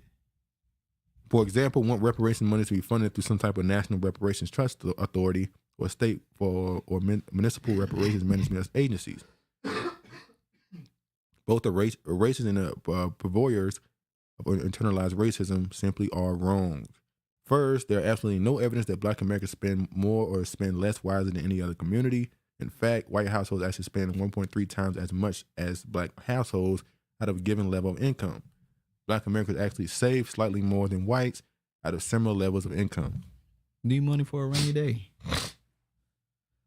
Yeah, that too. Or to just, hey, when you ain't got a lot, You save more.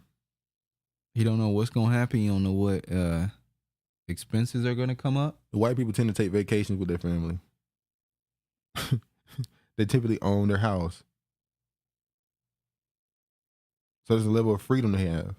You can't have that freedom a lot of the times as a black family. Now, there's a lot of black people who own their homes, pay taxes and mortgages and such, but unfortunately, there's a lot of black families that don't have that as we don't have that.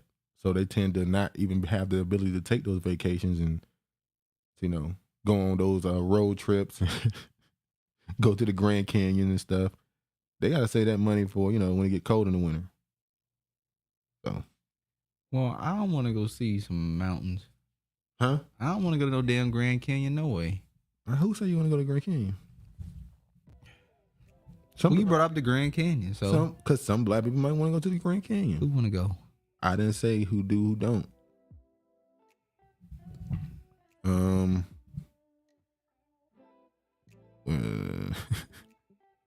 There's so many. Eastwood said, Wall Street trapper. He is a tether, which is why he is against reparations. Now, I thought he said he from Louisiana. Probably Haitian. Oh, here you go. He from Louisiana. George said, F. Travis, give me my cheddar. I'll spend it anywhere I want. Them bunny waiting, man, can't hurry up. Eastwood said, reparations. Some Negroes are just scared to have power. Exactly. Again, Wall Street trapper is a tether. So only, of course, he's against something he ain't getting. That's another good point. There's like we said earlier, there's some people that are afraid that black people will fail. So they don't even want you to be given the option to fail. They think about the people in the hood that they grew up around, and if you give them $200,000, what they gonna do with it? And they just don't want it to happen. This is how you know. This is Regina. This is how you know. This is this reparation thing is another ritual.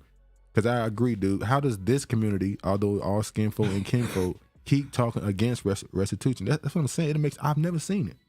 I'll never see a Jewish person stand up and say, "Stop giving Israel money." They ain't. I'll never see the Dutch right now. We're gonna talk about this later. The Dutch apologize for slavery.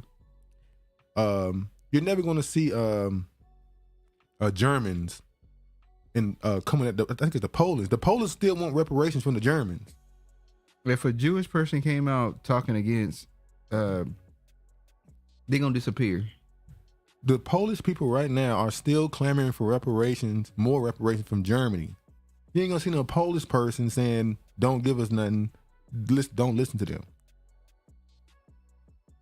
I don't see this from anybody else. It's just crazy. Well, not only do you have your own people, meaning Black Americans, you have Black people who are not even American. Yeah, talking about you shouldn't get no reparations. Yeah, there was a woman from the UK, a Black woman from the UK. She was saying she wrote a whole thesis on why Black Americans should get reparations. I mean, she need to mind her damn business. Stay over there across the damn pond. She's born and raised in the UK, but I think she moved to America and she has citizenship now. But you just go, what the hell? How are you allowed to come into a country and just deny the local blacks? I said local blacks, I'm sorry. To deny the native blacks a right to what they believe they deserve. Speak against, that's crazy. Tetherism 101. Virginia also said using gaslighting and shaming tactics. Yep, always worried about what others think. And that's what they do. They basically shame when they say you don't know how to spend money and stuff. You shouldn't get money because you don't know how to use it. Well, you don't know what I know how to use. Now, there's some people, you get them $200K, they might waste $20K and immediately come like, oh, I need to do this. They might come to an understanding of how to use their money real quick. She also said, America in general is wasteful. How about that? Yes, Uncle, America is wasteful. Uncle said they can't be true because racism is an actual thing. We not inherently bad. Point to a pro KKK government wages war on us. Say we can't perform. Eastwood said reparations. We need to use some of that money to give someone that rubber touch. Yeah, it's kicking my head. Listen, man, I think it's because I'm talking and my mouth is getting dry. I'm trying to keep drinking this bottle of water I got over here. I wasn't coughing like this just 20, 30 minutes ago. It's just, all of a sudden now I just getting coughs. Uncle said, losers cheat, winners want to be fair and square and say I'm better than you.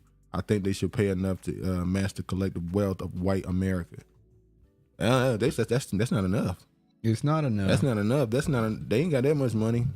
I mean, most of the money in this country is in the military, not the white people. So we want you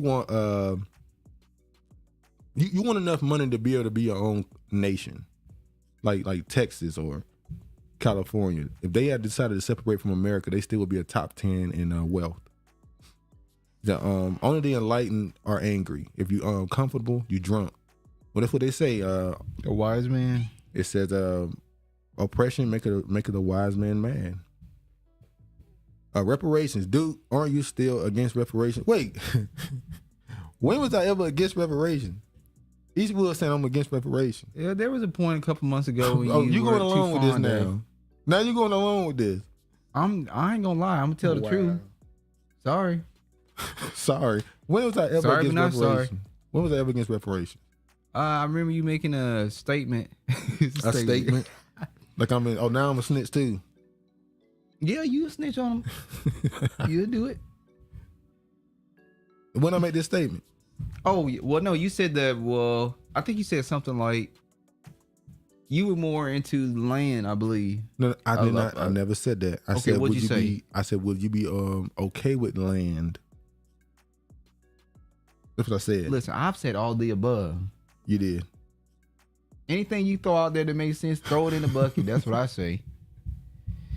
Look at this. Latinos, mostly Mexican Americans, are the largest group to be lynched in Los Angeles and throughout California, and the second largest group to be lynched in the nation. George, do they teach that in the state of California?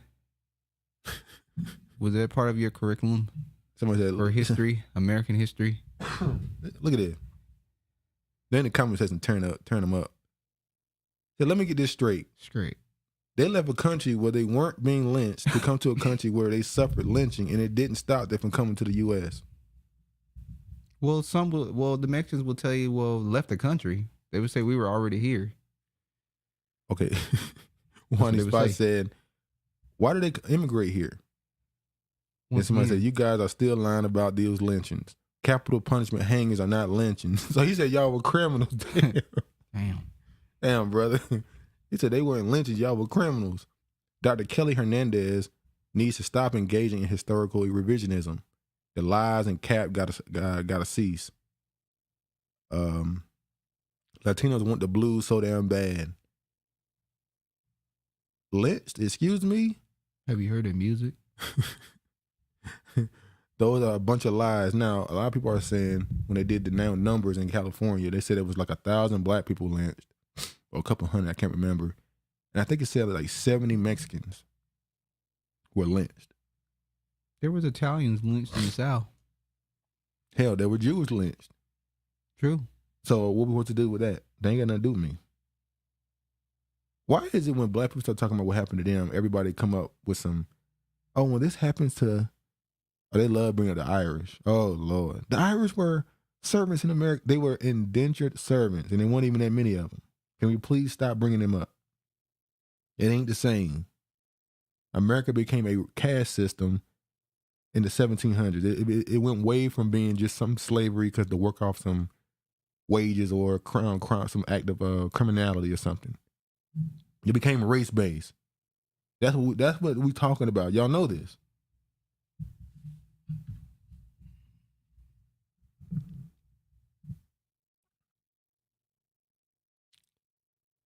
I want to show this to you. Let me show you what. That's your boy. Ain't my boy. What Mayor Adams had to say about black people placing in America. I already told you what Mayor Adams is. We are in a moment right now when the first time in history you are seeing power that is not American power, but it's African power. But if you don't connect the dots, you are not going to understand the full purpose of this moment. The mayor of the most important city in the most important country is an African. It's an African. The head of the minority leadership in Congress, Hakeem Jeffries, is an African. 4 of the most important cities in America are headed by Africans. In New York City, the top law enforcement executive, Letitia James, is an African. The head of the Assembly is an African. The head of the Senate is an African. The head of the City Council is an African. The public advocate is an African. The district attorney in the Bronx is an African. The district attorney in Manhattan is an African. All of this chocolate, what are we going to do with it? What's he got to say about the man pointing out they're African? Just because his ass is African, they're Black American. They're not African. They're African. They have African descendants. They'll say. Prove it. What do you mean? Prove it. Prove it. I don't know what you're asking me right now. How they prove? Who says we're African? Some of us are native to this land. Some of us never even stepped foot on the continent of Africa. What I mean? What's your descendancy though? What's your lineage? My lineage ain't from Africa. What's your lineage from? My lineage is from the land of Israel. Oh, here you go. Okay. NYC Mayor Eric Matter of Adams. fact, we've said this over and over. Well, I'm not gonna say we. I'm gonna say me. Mm-hmm. I personally believe that our ancestry is. We know that we come from South Carolina. We know where our last name traces us to. I think that our lineage come from native blacks of the Americas, and we came from Ireland. Did you do Europe, your DNA all the test? other areas. We didn't even. I don't think our people ever even stepped foot in Africa. I don't think that's true. Didn't your DNA test say you from Africa? What? No. My DNA test went back and said I was not from Africa? It says I was not Nigerian. I didn't say nothing about Nigeria. I didn't say nothing No, about it just shows Nigeria. that those people over there have a close. My DNA is close to those people. That's what it says. From where? What you mean from where? What country? Somewhere in Africa. No, name the country. Benin and Togo. All right. So what that mean? It means that my relatives share DNA with those people. That don't mean that they ever stepped on the African continent. Okay. NYC, Right? Yeah. But that DNA test is bullshit, though. We know it's bullshit. NYC Mayor Eric Adams warns New Yorkers every service we'll provide is going to be impacted by the influx of migrants in our city. It's going to impact education. It's going to impact the dollars we use to clean our streets. It's going to impact our public safety. That's what the African is doing. He bringing people to your state to make it worse. See, this is what people going to say. Well, this is what the African is doing. It's not an influx of quote unquote Africans. We know that's not who the market's going to be. Who is it? They still got those Afghan people on those yachts? I don't know. Do they still got them in the 5-star hotel? Don't know. Let me show this right quick. All right, show that. But I just want to show something else. Okay. Come on. Looks like the Pan-African are not so happy about being skipped over as the Biden-Harris administration pledges $55 billion to African nations. This is what happens when you try to deny or erase the existence of ADOS. You advocated for Africans. You got what you asked for. Now, we talked about Biden and the U.S. African Leaders Summit. How the reason why Biden was offering $55 billion to Africa because they're trying to hold off China from being the number one ally to the African continent. They should have done this decades ago. Yeah, this should have happened probably in the early 1900s. If they were smart, they would have used African Americans to build a relationship with Africa, the continent. That's what the Roman Empire did. The Romans, whenever they would take over a certain place, they would take the people that they conquered there to be the people that run that area. America's problem is they want to be the face of their own territories. The Roman will just make you a Roman. You're no longer whatever we just conquered. You're a Roman now, so it's okay for you to be in power here. And that allowed for the people from other nations to rise up through their government. Mm. So that's how they was able to sustain their power that long. But yeah, let me show this. What about reparations for the sons and daughters of Africa? The sound was kind of messed up. Hold on. Niggas switch up real quick. This is a Pan-African. This is a Pan-African who just, he's like, hold on now. 55 minutes. Talk all that sweet stuff about African. Oh, we need a build in Africa. But when the money get involved, hey, all of a sudden, the they Negro not come Black out. American. What the fuck they give reparation money for? Yeah. What about reparations for the sons and daughters of Africans in America? What about African Americans? We've been appealing to you, Mr. President, for months to create the H.R. 40 Commission by executive order. It borders on disrespect not to respond or act in the affirmative.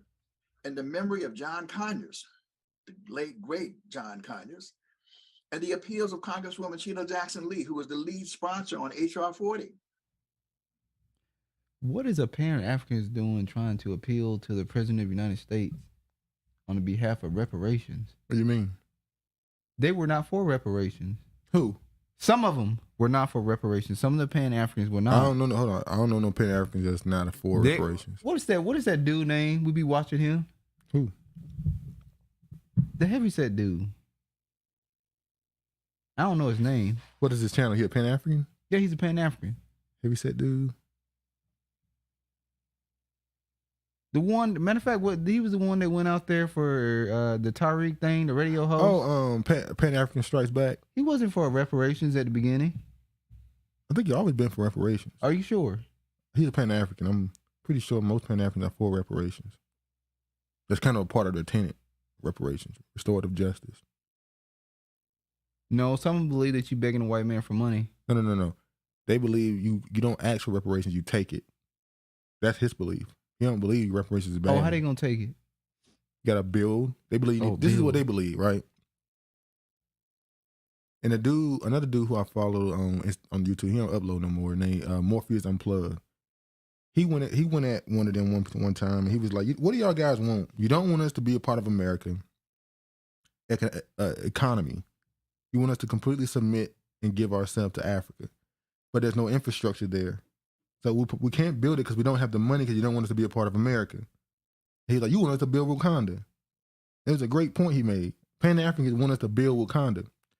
Pan-Africans want you to move to Africa, somehow become really wealthy, make Africa more wealthy, build up Africa like America, and then go to war with America and get reparations. That's not gonna happen. They want Killmonger. Who's gonna be Killmonger? They want somebody to become Killmonger and just, find some vibranium and take over the world. Free Tory Lanez is trending. I told you people ain't falling for that. People just say that. People say he was railroaded. Let me show this. Damn. Oh, let me show this right quick. Man, that sound crazy. It's always something, ain't it? Yeah, that's the next one. Pan-Africans right back to. The reparation. Duke, are you still against reparation? No, I'm not. Is there AC on when you guys are podcasting from Duke? Is that sure can aggravate coughing? No AC on today. Duke ain't never been against it, but Travis is. That's a lie. I ain't never been against reparations. Stop lying, George. Uncle said all the above, like you said about reparations. Give us everything. All the above. George, tell them lies in the comment section. Damn, Eastwood, episode 42. You were against reparations. You said that if we got it, we would then ask for more. Then you said that you didn't qualify because you weren't FBI. Okay, he talking shit. Okay. I love somebody that go back and pull up the receipt. Travis, you hear what he said? He pulled up a receipt on your ass. No, look, he said you said that if we got it, then we would ask for more. Then you said that you didn't qualify because you weren't FBA. When did I say that? Exactly. I'm gonna have to go back and listen to episode 42. Wow, nah, I said I'm not FBA. Whoa, no, you ain't never said you want FBA. Exactly. We definitely FBA. Well, at least I know I am. Because I never heard of this. It's natural for people to ask for more, but first you have to get something. All of this chocolate, what we gonna do about it? He's talking about them being immigrants, right? Yep. My lineage is reparations. F. Travis. Travis DNA said he lack of the butters. They owe you too. They owe way too heavy for Henrietta Lacks whole pharmacy industry. They keep that quiet. Henrietta Lacks family should be trillionaires. Pimp of the world. China #1 pimp of the world. They also moving into the Middle East. Hey, that song applied to China. Pippin' all over the world. Hey. Fancy car. But yeah, they got that Silk Road coming. They've been trying to get it off the ground for a long time. They're working with South Is that the name of the channel? Pan Africa Strikes Back? Yeah, if I said. Yeah. Okay. Pan-Africans are so lame that they really just think they were going to get anything from it. They don't do ish for us. Yep, that's true. Tomato Frog Games. So Kanye is a cool dude. Interviewed a while ago. What? Eastwood Reparations. Umar is a Pan-African. He is against reparations. I'm gonna have to agree with Eastwood. He's not against reparations. He said first we need therapy. Listen, I had already grafted his ass in because he is Cuban, so he shouldn't even be speaking on black issues Pause. He never said he's against reparations. He said we need therapy first.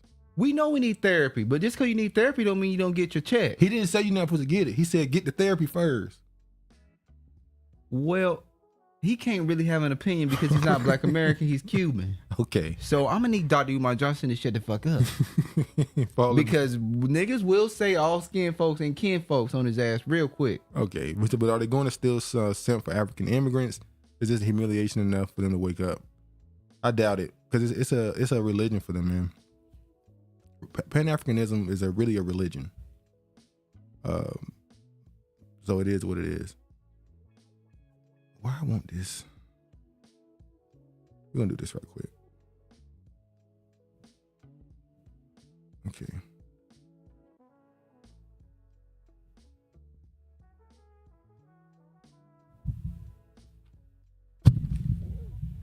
Yeah, there's some static going on.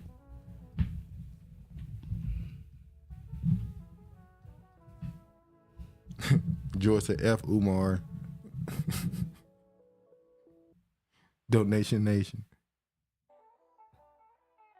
Let's know if the sound sounds crazy, y'all. We got like a echo. It's not echo, it's static. Distortion, like distortion, yeah. What's going on? It's always something. Every week is something going on.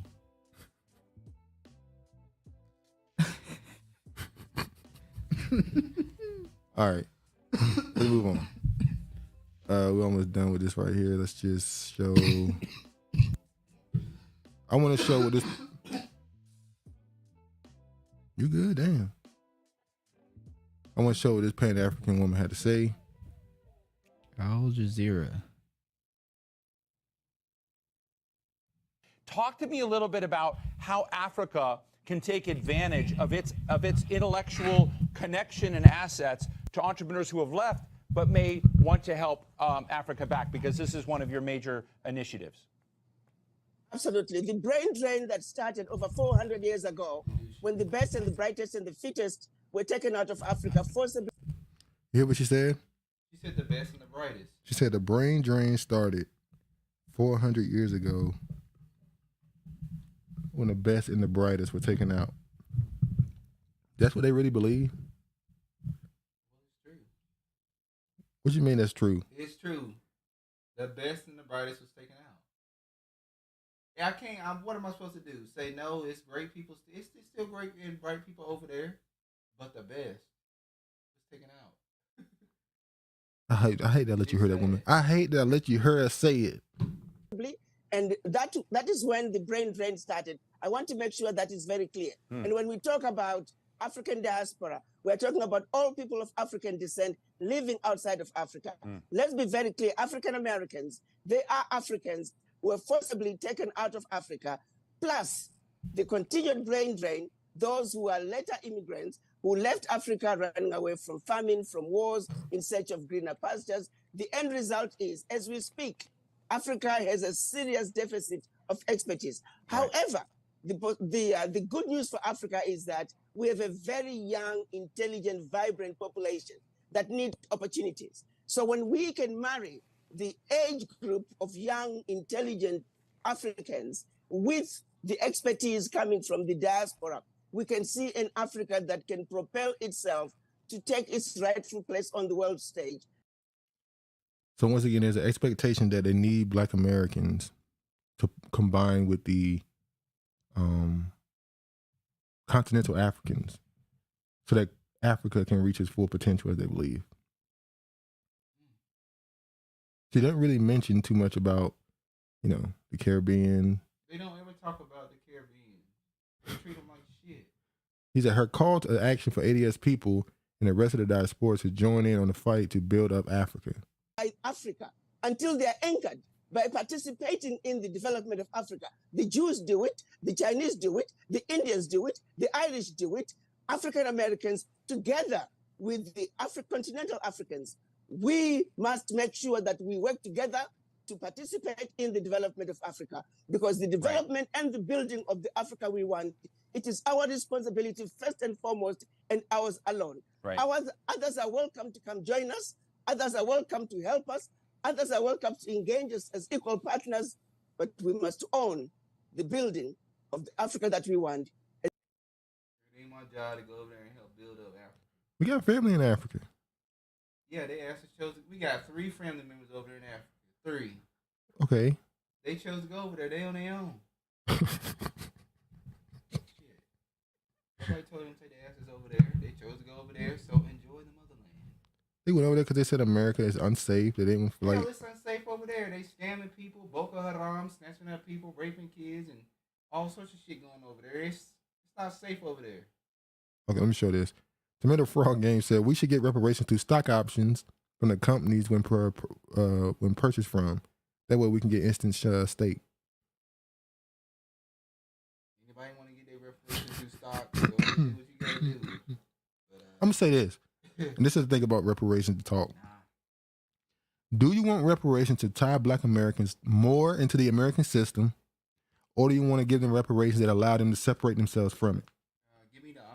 Give me the option of separating myself. That's kind of the two. When you talk about reparations, the people that agree that it should happen, the main thing you got to ask is, do you want reparations to tie you more into being an American, or do you want to have reparations that would allow you to separate from being an American? That's like land, cash payment. No, cash payment kind of tie and make you more American. You're more into the system because you rely on the currency to stay strong in order for your money to have worth still. Would you be willing to take? I saw somebody say, Black Americans should just get gold and silver. I'll take me gold. If you got to go, I already asked you this, and you won't answer the question. If you got reparations, would you leave? I don't know. Why? How's it? It should be easy. It's not that easy. Do you like being here? Dude, come on now. I'm asking the question. Like it's just so hard. It's just so easy to detach yourself from. Like I'm gonna give a perfect example. We talking about Africa. When Black Americans go over there, what do they complain about? They complain about convenience. Yeah. Meaning, Convenience. when I wake up in the morning, if I know if I pay my damn bill, the light's gonna turn on. They be having light. They be out without electricity for 18, 20 hours a day. But if you got only damn 24 hours in a day. But if you got gold and you move to Africa, but if you got gold and you gold don't got shit to do with your. Can I hold up? If you got gold and you exchange that gold for dollars, and you take those dollars and you exchange those for a currency in Africa, you have enough money to live however you want to live, but you don't have to worry about that. It's rich people over there do that. They damn electricity and shit. I don't know about that. Billionaires don't walk around with no lights in their house. Millionaires, I don't see that. Dude, it's millionaires over there whose lights go out. You saw this? Yeah, I saw it. Where? On YouTube. I said, what country was it? I don't know the country. Yeah. I don't have to know the country. I saw it on YouTube. You know the name of the channel? I don't remember the name of the channel. Mm-hmm. You can say, I don't have to lie. Remember the name? Do you know the color of the house? Do you remember the color of the house, Negro? Can you remember the inkling of what actually happened? Can you remember saying that you were not for reparations? No. Can you remember that shit? No, you don't remember that, do you? Because it never happened. That's why. All right, let me show this real quick. What Eastwood got a lie for? Oh, nah, okay.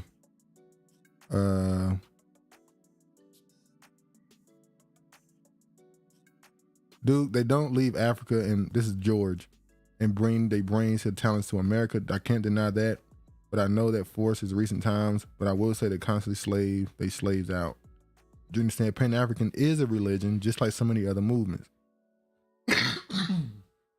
Yeah, I think most ideologies or belief systems, especially when people don't believe in another higher being or power, they tend to take their ideology as their God. And a lot of it is self-worship, and people seeing themselves as the only person that can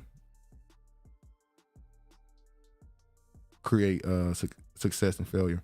They're actually addicted and submit to bondage by the countries that exploit them, and Travis approves. Virginia says, I was going to call another one, but don't want to offend. Just will say tied to Prophet Noble Drew Ali, who I'm sure didn't intend for people to follow him. Just consider the info. People say, I'm not sure I moved to Africa. If we think American politics is corrupt, just think how corrupt it is over there. They be fighting in the damn, what is it called? When they have their elections, they be fist fighting. That's not everywhere, man. Wigs. This is a male. This is the males. They still wear wigs like George Washington over there. This is what we talking about. These Negroes over there are wearing wigs like George Washington. The whole get up, the stockings, the legs, everything. No, they don't wear all that. Bows and foots and ass and everything in one another. And you talking? No, it's crazy over there. Yeah, I talked to my dad about it. I was like, "Dude, you move to Africa?" He's like, "I don't know. I like to go to the doctor." Listen, and I don't know if I want to wake up and the lights be on. I want to be able to go to the store and get snacks. Yeah, they want to get bringing up snacks. Yeah. I want to be able to get snacks. Each one said, reparations, I promise you, Duke, you did say that. I'm not sure if I misspoke or what. Hey, I'm going to go listen to episode 42. Eastwood, we believe it. He said it. I'm going to go listen to episode 42 after this. All Duke do is tell lies. Dutch leader show the screen. Dutch leader apologizes for the Netherlands role in you got anything else to drink? I've had the mic off the whole time, probably for like 10 minutes. You did? Yep. No, I don't think you did. Cause people didn't say you didn't talk. I thought you did have your mic on. Dutch leader apologizes for the Netherlands' role in the slave trade. What? The Dutch leader apologized for the role the Netherlands had in the slave trade. And he actually said that he's thinking about giving reparations. It says that the Black Lives Matter movement made them think about it differently. What if the Black Lives Matter movement led to Dutch giving reparations? What would be the history the Black Lives Matter movement left behind then? Instead of them being remembered as a scamming ass organization, well, how would it be remembered if the Dutch gave reparations because of Black Lives Matter? Well, that would definitely put a positive light on it. Enough for you to remember in a positive way. Well, who would their reparations go to? What? The Dutch. Whoever they captured. Would it go to the Congo? Whoever they captured. They did. The Black Lives Matter wouldn't be remembered as a dyke organization, for sure. They're still gonna remember that. Dutch Prime Minister Mark Rutte apologized Monday on behalf of the government for the Netherlands' role in slavery and the slave trade, in a speech welcomed by activists as historic but lacking in concrete plan for repair and reparations. Today I apologize, Rutte said in a 20-minute speech that was greeted with silence by an inviting audience of the National Archive. Ahead of the speech, a retiree who was born in Suriname but lived for years in the Netherlands said an apology was not enough. It's about money. Apologies are words, and those words, you can't buy anything, he said. Rudd told reporters after the speech that the government is not offering compensation to people, grandchildren or grandchildren of enslaved people. So they ain't offering no money to nobody. Instead, it has established a $212 million fund for initiatives to help tackle the legacy of slavery in the Netherlands and its former colonies and boost education about the issue. Wait, you going to teach the people in the Netherlands about them enslaving people? I don't care about you telling them. You know what happened. Root apologized for the actions of the Dutch state in the past at all enslaved people worldwide who have suffered from the actions, to their daughters and sons, and to all their descendants into the here and now. You know something I found out? I'll talk about it later. Describing how there are 600,000 African men and women and children were shipped like cattle, mostly from the former colony to Suriname by Dutch slave traders, said that history often is ugly, painful, and even downright shameful. A lot of words, but like that dude said, no money. Those words that mean nothing. All I heard was bullshit. Where the check at? Now, look at the white girl, what she had to say. Oh my God, guys, I genuinely think I'm losing my mind. So I just read that the Dutch Prime Minister, our Dutch Prime Minister, Mark Rutte, is setting aside 200 million euros for slavery reparations because Black Lives Matter made him think differently about the topic. And at the same time, Dutch people who never owned slaves are now going to pay a ton of money to people who never were slaves, even though the Dutch population is barely able to afford their energy bills because of the policies of whom? Yes, Mark Rutte. Get this man out of office. Hey, she was... George, we're going to need you to get her trained. Yeah, George, you got to get your... You got to get her trained, George. Get your pink toes under control, George. You're damn right. You're letting your pink toes run a damn muck out here. They ain't acting right. She has a right to speak about her president, but when she talk about black people, you got to say, hey, bitch, you got to get in line, man. You're slipping, George. Because we need this money. Look, this right here. All of a sudden, they always bring this out. Excuse me? Many Irish were slaves. Where's my reparations? We're not asking. We're telling you. Business owners demand black people receive $350K each in reparations since we worked for free during slavery. It's kind of crazy, though. He coming out with this during the time where them people ain't got no damn heat. But you see how he stepped on? He said, we're not asking. We're telling you. Business owner demands black people get $350 each. Oh, that's the president? No, that's in California. Oh, that's in California. Okay. A black business owner. Like, we ain't telling you. We ain't asking you. We telling you. You gonna give us $350. He must need $350. He must need that much. Like, hey, he yoked you. You remember the episode where Gina and Martin was at the train station? Yeah. And the dude wouldn't give her the change. And then she went over there, yoked his ass up and got all that change. That's what that man said. We ain't telling you. You gonna give us this damn change. I've seen through census data and slave schedules from 1790 to 1860 and never once came across an enslaved Irish American. Not once. I did see a whole lot of Irish slave owners, though. This is why it's funny if you go on the internet and look up why black Americans have their last names. Look, man, it ain't just black people that think about this stuff. A lot of these people in academia and all these other things, they think about this stuff too. How you get your name? How you get in this country? A lot of black people got names that when you go to countries like all throughout Europe or the UK or Russia, when they see your name, they get confused. Lucretia. Because what they see is Lucretia is totally, you don't look like that. And it's funny because those same names on black people become ghetto all of a sudden. Yeah. Lucretia. Tatiana. Talked about that before though. Devion. What's his name? They had those names over there in Russia. Devin. It's one that's real. Deontay. Deontay is a Russian name too. They be having those names. Deontay and Dante. Both of those names. She needs some Ricola. Ricola dual action cough drops. Ricola. It should be gone by Monday, more than likely. Reparations. To this day, I always wonder how you felt about the progress, especially since the moving forward. I'm gonna do my research. Reparations, I promise you did today. I'm gonna go look at it. Travis, can you please stop choking? You make me choke. Episode 62 or before the rebrand of the channel. Okay, 62. All right. A lot of misinformation here about Africa. The major cities are comparable all over the world. Been all over and testify. In a small town in Texas, we have the same issues: power, water, etc. Well, I've seen people say that. Let me say this: we do watch videos in Africa where they show the bigger cities and the cities with more infrastructure. So I'm gonna be honest. I don't know if I could say it's as bad in America. I know you're not saying it's the same. I know there's some things in America, like, we just saw, was it Mississippi had water problems. Obviously, we know there's places in America that has water problems. Hold on. But I don't know if I can say it's as bad as some places in Africa. We have seen, what they call them? What they call them? Repatriate? Repatriates. We've seen people that are repatriate that go to Africa, they go to major cities in Ghana, and they talk about the power and lights going out. This is not shitting on Africa. It's telling the truth.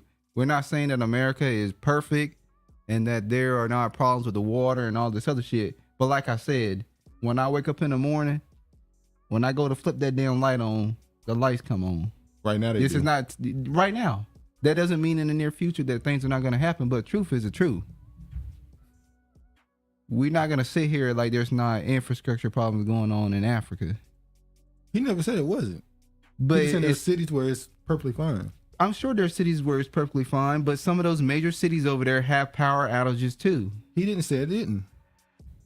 He said, people are just pushing the narrative that all cities are like that. I'm not pushing the narrative that all cities are like that. You kind of are. No, I'm not. Like you even don't like the fact that he's pointing out there are places that. No, he can point out whatever he want to point out.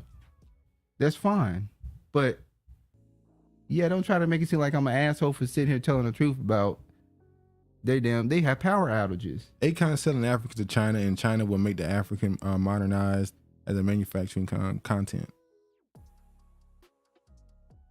I think it's manufacturing consent. George. Been in the Netherlands, and the first stop I went to had mammy images. You got any water? I got a water bottle. Do you need water when you be coughing? I mean, I'm good now. You good now, but you weren't because somebody was saying you need Ricola and dual action in the comment section. Akon selling. I'm sorry. He said, been to the Netherlands, and the first shop I went to had a mammy image posted on the door. Is it the Netherlands that has the chocolate called nigger? What? There's a candy. I think it's either in Netherlands or one of those countries where the name of the chocolate is literally nigger. You sure it's not Niger? You should say it either way. It's the same word. But it's pronounced differently. It ain't. They just decided to pronounce it differently by adding another G. The point of it, even over there, they call it Niger. Who? In Africa. I don't care what. Listen, it's the same damn word. It just added a G. The point of the matter is, there's a candy bar over there where it's a racial trope. I think it's either it's a racial trope or the literal name of the candy is nigger. I forgot. I'm gonna hold on. Man, come on. I might post it. It's almost 5 o'clock. Ben, he said, I can believe what you're saying about the misinformation, especially when you consider there are 54 countries, but only a couple are talked about. 350K is what's up. George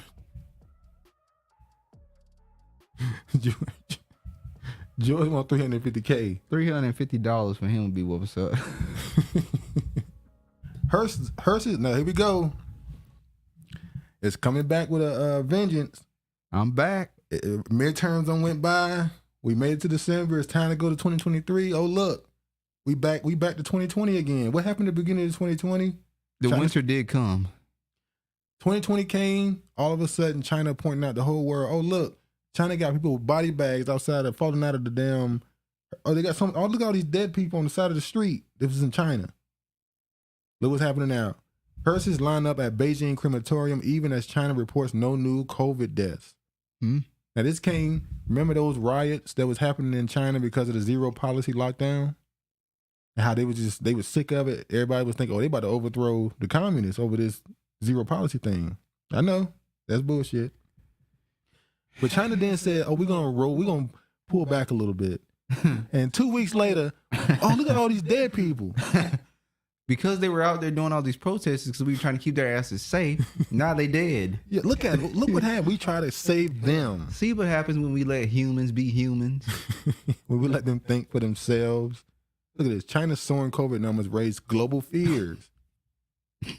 They already setting it up. Do not be surprised in 2023 we back on lockdown. Dang. It's getting worse and worse. Go get another water bottle, man. Chinese citizens Tuesday push ahead with plans to expand hospital bed capacity and build clinics amid fears about the virus running wild through the population. Dang.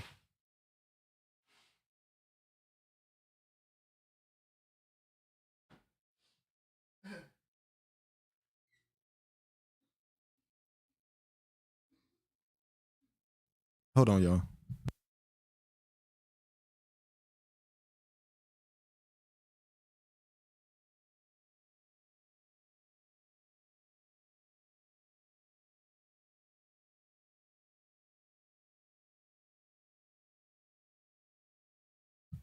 I'm just going to go ahead and read this. Beijing's abrupt decision to relax stringent COVID-19 measures has raised fears that widespread infections among a large unvaccinated population could lead to between 1 million and 2.1 million deaths. Now, when I read that line, I didn't know the majority of China was unvaccinated. It says largely unvaccinated population. So that means majority of China is unvaccinated.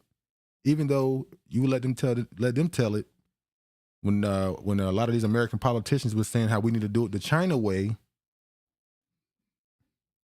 you would think that China was the one that had all the vaccinated people, and that it was America was the only people that was hard-headed. But Chinese people were not taking that vaccination either.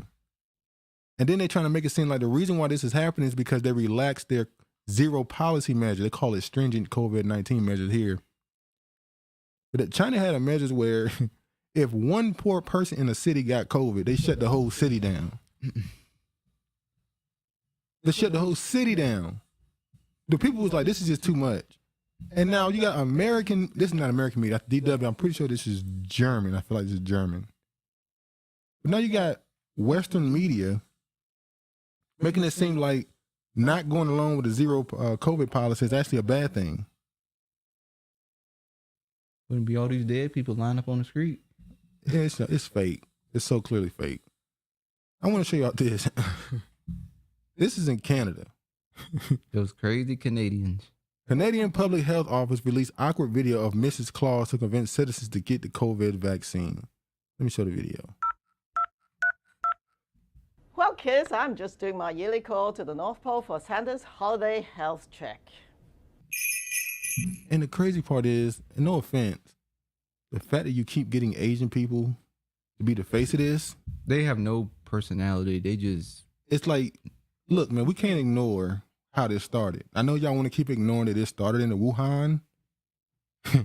But you keep trying to put Asians in front of this to be the face of telling people to get the vaccine and stuff. You're really alienating a certain group because they don't even want to listen to them. This is the truth. Like, I'm gonna be honest, man. I was about to get on an elevator, and like 6 of them, was waiting with me, and I decided, I'm the sick one, but I'm out. Like, I'm good. Why, hello, Dr. Tam. Mrs. Claus, so good to see you again. Where did Santa go? Oh, Santa was late for snow yoga with the elves and reindeer. He says it's great cross-training for sleigh driving. Sounds fun. Are you all set for the holiday season? Of course. I must say, Dr. Tam, it just warms my heart to see everyone in Canada, especially kids, working so hard to keep the holidays safe and cheerful for all. So am I, Mrs. Claus. Every child in Canada has definitely earned a place on the nice list. Their parents and caregivers, too. It's been a tough season with lots of viruses making people sick. Thankfully, Santa and I are feeling as healthy as ever. We are both up to date with our a mask and crowded vaccinations. 1, stay up to date on your vaccinations. 2, wear a mask in crowded indoor places and make sure it fits nice and snug. 3, wash your hands to the tune of jingle bells, jingle bells, jingle. Now I ask the question: who is this for? Is this for adults or kids? I say it's for kids. Is it? I mean, adults should like turn off the TV, turn the channel when they see this shit. Most kids gonna lose interest in this because neither one of them can act. They have low energy. Most adults ain't gonna watch this. That's my point. The adults gonna be like, "What the hell are they doing?" The kids gonna lose interest because they have no energy. Who the hell is this for? Canada is weird, man. Oh, what the hell? Oh, hold on.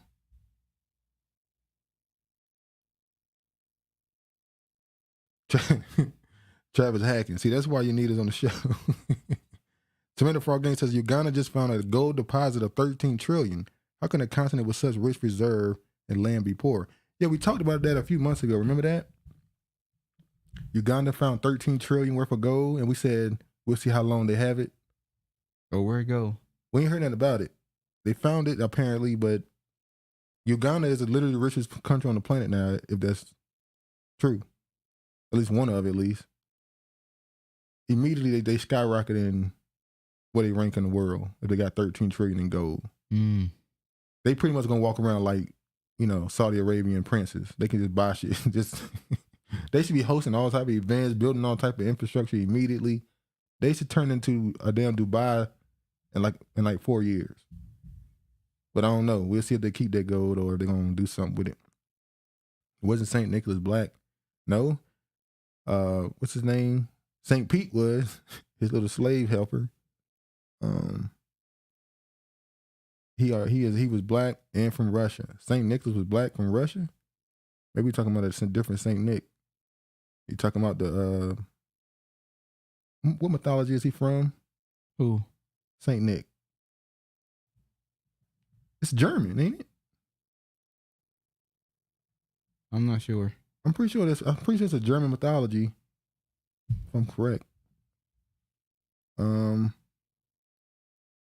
Canada, they are treating the adults like kids, so they really ice them. All right, let's move on.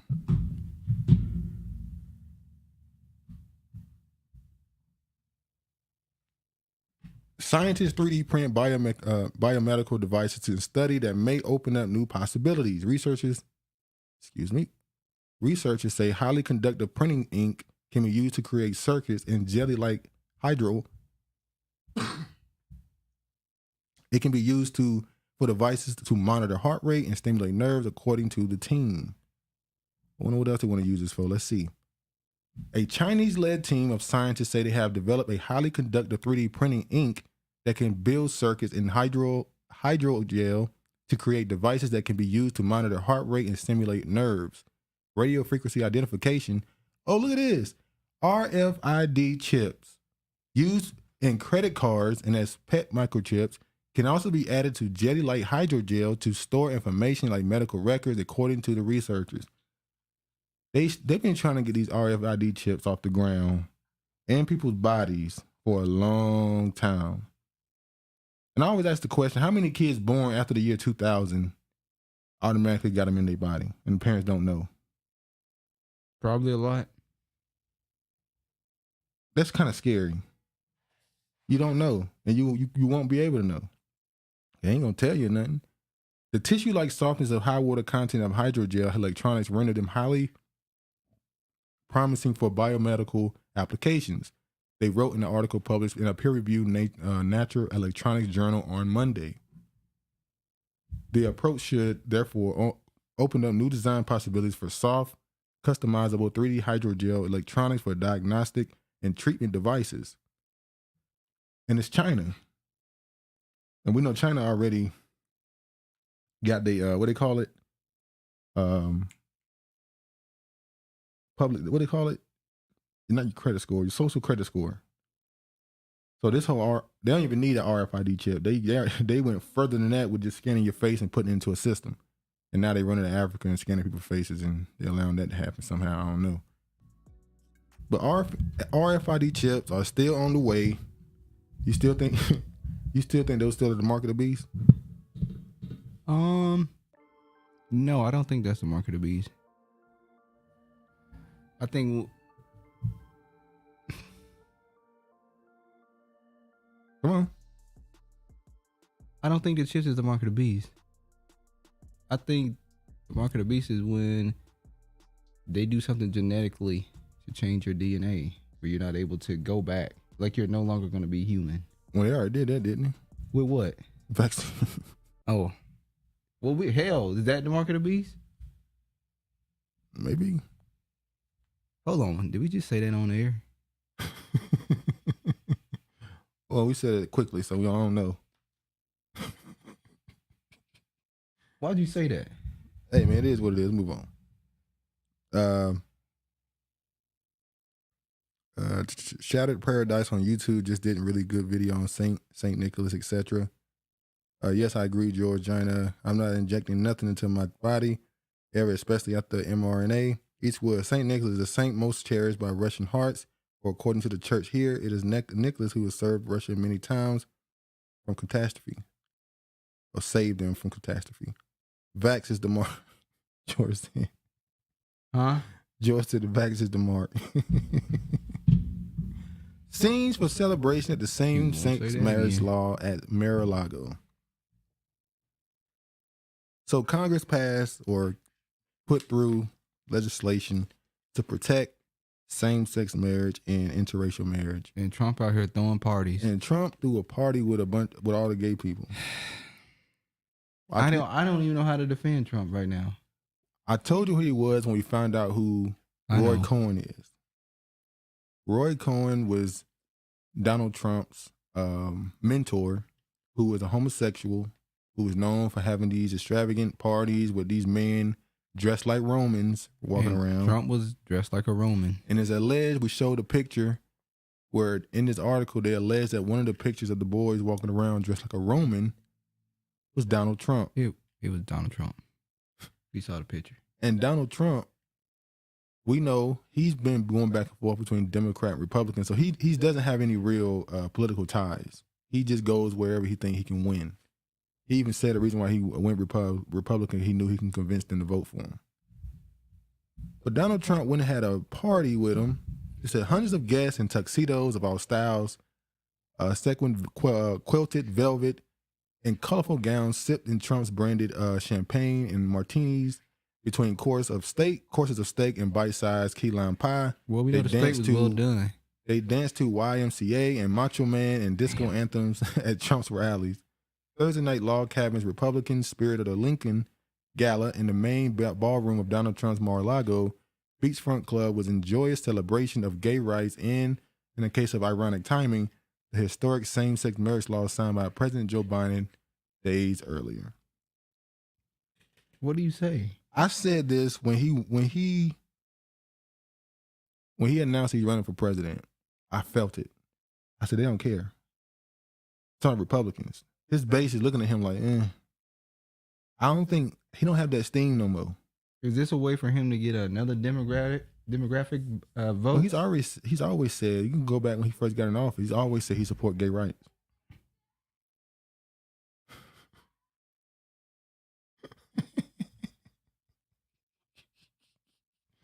People yelling outside, oh, gay. Censored or else. Democratic lawmakers warned Facebook not to backslide on censorship. Dems wrote to Meta as part of an ongoing oversight effort. With the restoration of free speech protections on Twitter, panic has grown from the left that its control over social media could come to an end. Now some of the greatest advocates for censorship in Congress own every mile at the Hyundai Getaway sales event. Are specifically wanting Facebook not to follow Twitter in restoring free speech to its platform. In a chilling letter from Representative Adam Schiff, Andre Carson, Kathleen Castor, and Senator Sheldon Whitehouse, Facebook was given a not so subtle threat that reducing its infamous censorship system will invite congressional action. The letter to Meta's president of global affairs, Nick Clegg, is written to on congressional as part of an ongoing oversight effort. White House Republicans pledging to investigate social media censorship when they take control in January. These 4 Democratic members are trying to force Facebook to recommit to censoring opposing views and making election censorship policies permanent. Otherwise, they suggest they should be forced to exercise oversight into any move by Facebook to alter or roll back certain misinformation policies. Twitter files got him shook. When we gonna get them Facebook files? You ain't never, ever getting... You ain't never getting that. When what's his name? When the dude when Mark Zuckerberg leave, I think he's no longer the CEO of Meta. Still is he? Yeah, he still is. If he ever stepped down, he's not selling it. Facebook just gonna be done. Cause there's so much stuff Facebook done did. The FBI, CIA, and all them, they can't let that get out. So that ain't happening. But these Twitter files have shown that. Did you know that Twitter worked with the intelligence community to perform psyops on Twitter? A lot of those bots people talk about on Twitter, they found up now pretty much government ran bots. I like that the fact that Elon Musk now shows the views. Do you like that? Yeah, I like it. Some people don't like it because it makes it seem like it's real more. That's what I think. But a lot of people don't like the fact that they got 40,000 views and 2 likes. They're like, man, you gonna let me see my tweet flop right before me? What's the difference between being on YouTube and you have all those views and you only have a certain amount of likes? Well, people don't like stuff. It's simple. They don't like the fact that they see it got 100,000 views on their tweet and nobody likes it. You want me to sit here and watch my tweet flop? It is what it is. All right. Zelenskyy delivers impassioned plea for help in fighting Russia on the front line of tyranny. Did you watch it? Did you watch any of the speech? I haven't watched none of the speech. Yeah, I watched it. You watched it? Did he convince you that he needed... No, he did not convince me. Why you... He convinced me that he was in the United States of America. And I kept saying, he's here, anybody. If you want the checks to stop going over there, he's here. And then he came over here. You know, he was only over here for a couple of hours. Yeah, this is what pissed people off. He came over here, and he didn't come over here to thank people or nothing like that. He came over here to tell them, hey, the money you about to give me ain't enough. He came over here pretending like he was begging for money when the United States is already planning on giving him more money. No. He came over here and said Ukraine's Zelenskyy to thank Congress after $65 billion in aid, but also warns it is not enough. So a whole bunch of people across social media saw this. It's like, what the hell? People really don't want you to get nothing, but you to have the gall to come in front of the Congress and say that ain't enough on the American soil. And then look how he came dressed. And then somebody put a picture of him and Biden walking out the White House and put welfare queen. He's definitely a welfare queen. Look, man, it's clearly money laundering scheme. I mean, at this point, it's kind of obvious. They're not giving him no money for no damn war. That money is going in his bank account and it's doubling back into some of these politicians' bank account, and they'll say it's through political donations. And then, you know, Hillary Crookery. Oh, she's somewhere in this. We ain't seen her name. She went on Anderson Cooper. Oh. And she talked about it. Oh, she went to an old school. She went to his show. And you know, she agreed with everything, him getting the money and how he's fighting for the Ukraine people. And he's an example for America. Mm-hmm. I was like, I mean, you know that the conservatives in the comment section, I just imagine them. Well, I saw a black writer who wrote an article. You know what the headline of the article was? It's a black person. They said, Zelenskyy and Ukraine are teaching us how to be American again. I was like, what? What is going on? It's like we don't see what we actually see. Somehow this is a good thing. They're just throwing money to this country that's going to lose. You're wasting money. You already know what the plan is. Why are they still giving them all this money when they know what's going to happen?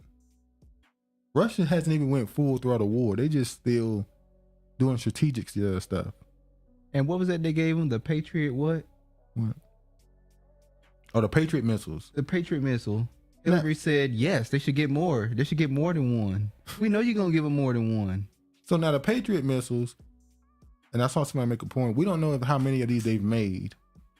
So are they taking these missiles from an already strategic place that America has them to give them to that's exactly Ukraine? what they're doing. So wherever they take them from is going to be weaker. So you're weakening your American defenses to build up Ukraine's.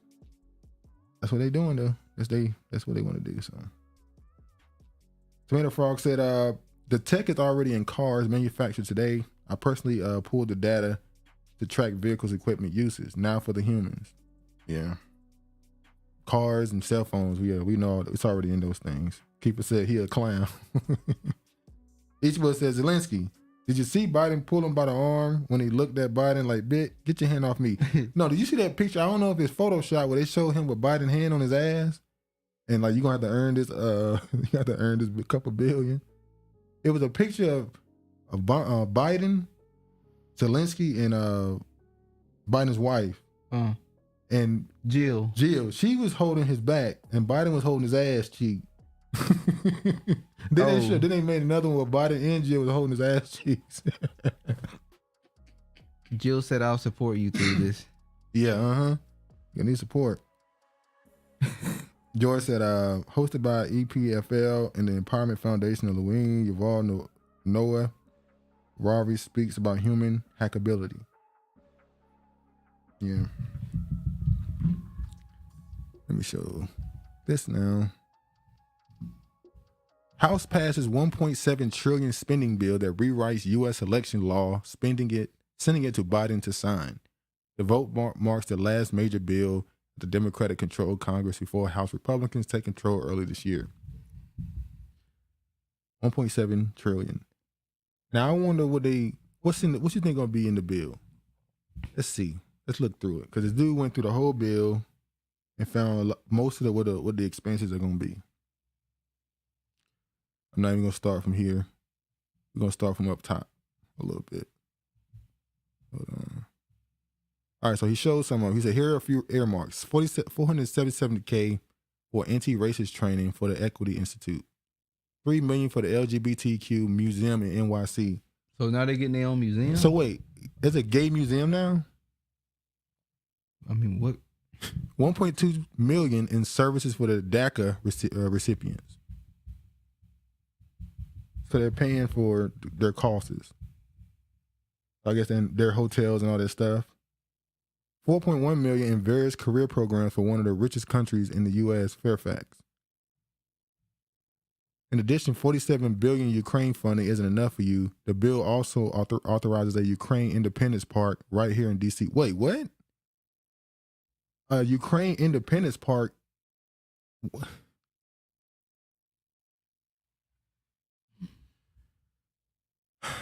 Okay. Also monuments for what? Let me see. Also monuments for the journalists and service animals.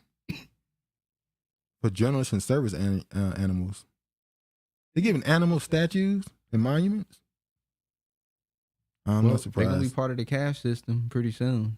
Yeah. Remember, the animals going to have money. Animals have money. Like, yeah, my dog going to be paying me pretty soon. I'm going to be charging his ass for everything. Yeah, we talked about that. They're trying to find a way to give animals money. Hey, he will get charged. $524.4 million for the DEI and the structural racism focused NIH subdivision. $300K per year for the continuous plankton recorder, chump change compared to the rest of the bill. Of course, here's the section of the NIDAA corrections, another gargantuan bill that passed in a rush. Now, let me just go down. $300 million to prepare for the influenza pandemic. There ain't no 300 million.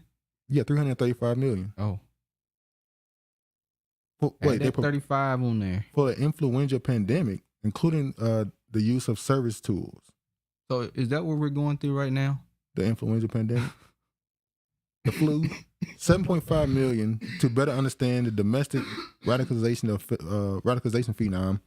Plus $1 million for gun violence research. These research programs are often a smokescreen for violating civil liberties down the road. $535 million for the corporation from public broadcasting, which indirectly funds NPR via grants, which is American which is a U.S. government-controlled media, NPR, which means propaganda. It's a propaganda outlet for the United States government. This provision nearly doubles the 66,000 available H-2B visas, temporary low-skilled workers. The H-2B program is highly prone to abuse and hurt American workers.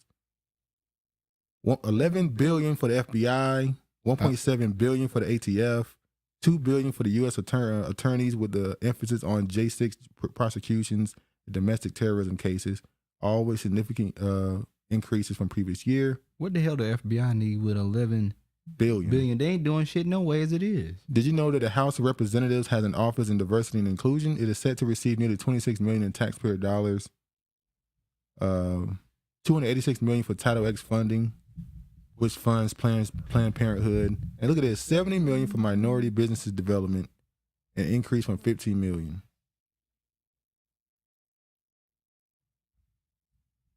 $70 million. Is that, you think that's a lot? Yeah, that's a lot. That's a lot. Considering how much money they've been giving Ukraine. That ain't nothing, honestly, to me. Well, who's the minorities that gonna get it? Anybody who ain't white, apparently. Shit. Except women. Could have considered minority. And gay men could have considered a minority, ain't they? Hispanics. So everybody can get it unless they're a straight white man. You hit it on the head. That's it. It sounds like I'm an apologist for white men at this point. But is it true? They're going through it right now. Zelensky's wife spent $40K shopping in Paris or demanding U.S. give Ukraine more money. She out here wearing all type of expensive clothes, going shopping. She said girls just want to have fun. And this man is sitting in American Congress begging for more money for his country and at war. His wife just get to leave the country and go off to Paris and shop? Yeah. I don't think with her safe. side dude. She probably not there. What? She with her side dude. Zelensky's wife is with her side dude. Oh, you sure, man? Look at this. Positive. Australia social credit introduced. Let me just play. Oliver Haig joins us live in Adelaide. Ollie, how will it work?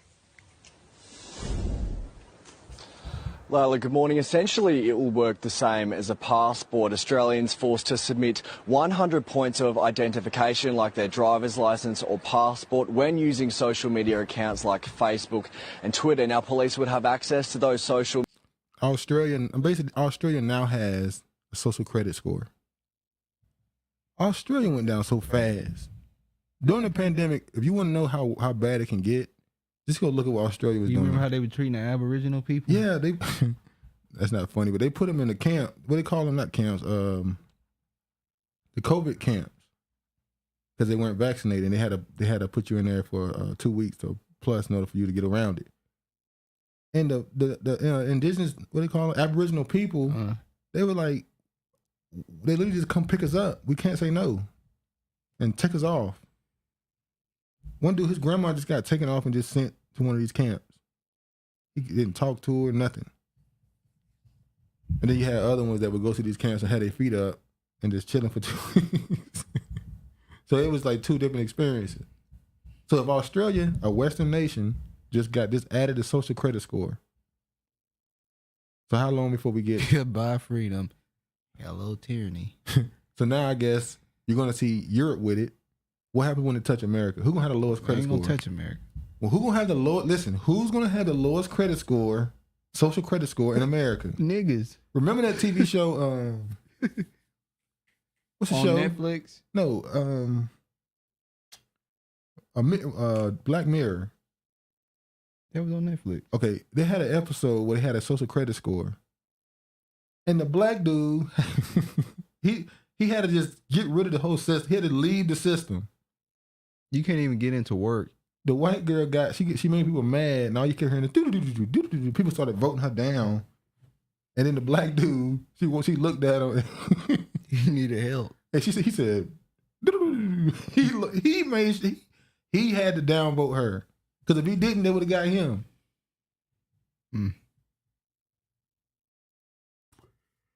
It's just messed up. Now, what is social credit score going to entail? Following rules? What's socially acceptable versus not socially acceptable? Will will your credit score will your social score go down because you're loud in public? Well, Your damn, music black loud in your people gonna have car? a real hard time. Loud in public? Your music loud in your car? Another one. That's another check off the list. So you could drive by somebody and they can just get mad and just Yep. You can't piss people off. Can man. Can your employees bring down your credit score? Are you late? Good Lord. It's gonna be a tough time, boy. Marines told stop using sir, ma'am to avoid misgendering superiors. That'll never happen. Matter of fact, I remember when I first moved up here and I said, sir and ma'am, they were like, you must be from the South. Why? Because we don't say that up here. They don't say yes, sir, yes, ma'am. Yeah, I remember I came up here and I was talking to someone. I said, yes, ma'am. She said, ooh, manners. Like I'm like, this supposed to be normal. They're not used. It's not normal. They're not used to it. This is the Marines. Now they've already pretty much destroyed the military. I almost joined the Marines. You know what's funny? You've been in the. I can actually see you. I could definitely see you in the Marines. You with your little your what they call it, your crew cut, your ball fade, driving around in the Charger with a white. What you say, nigga?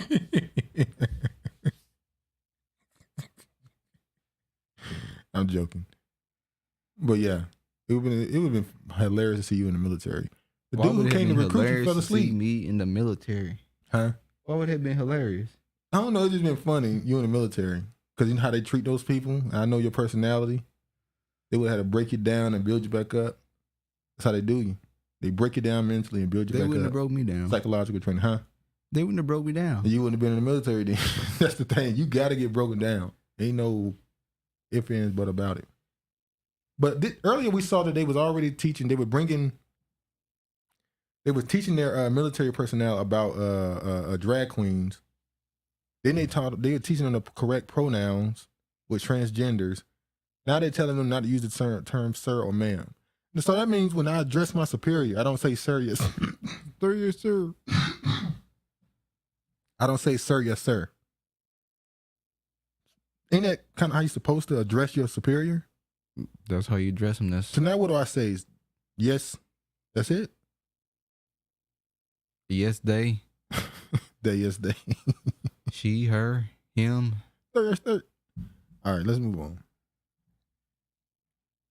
See, that's why when they were saying we don't know how to maneuver this, like when you start creating all this chaos and all these different terms and stuff, you throw things off balance, you know? Now it's come to the point where you can't say, they don't want you to say sir and ma'am because they identify as man or woman. So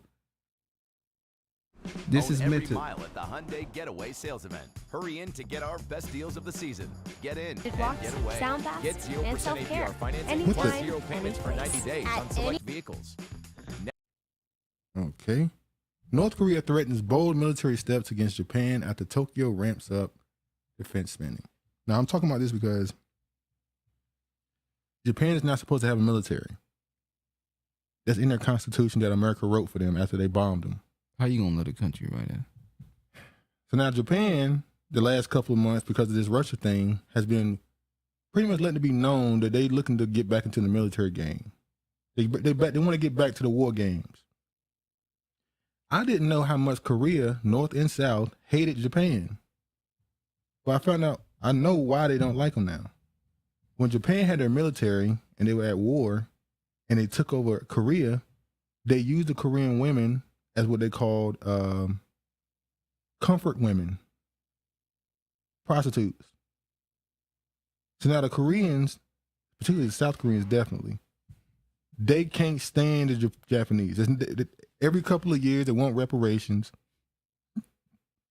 The Japanese, they agree to reparations, they pay reparations, and then they come right back arguing about they need reparations for what they did.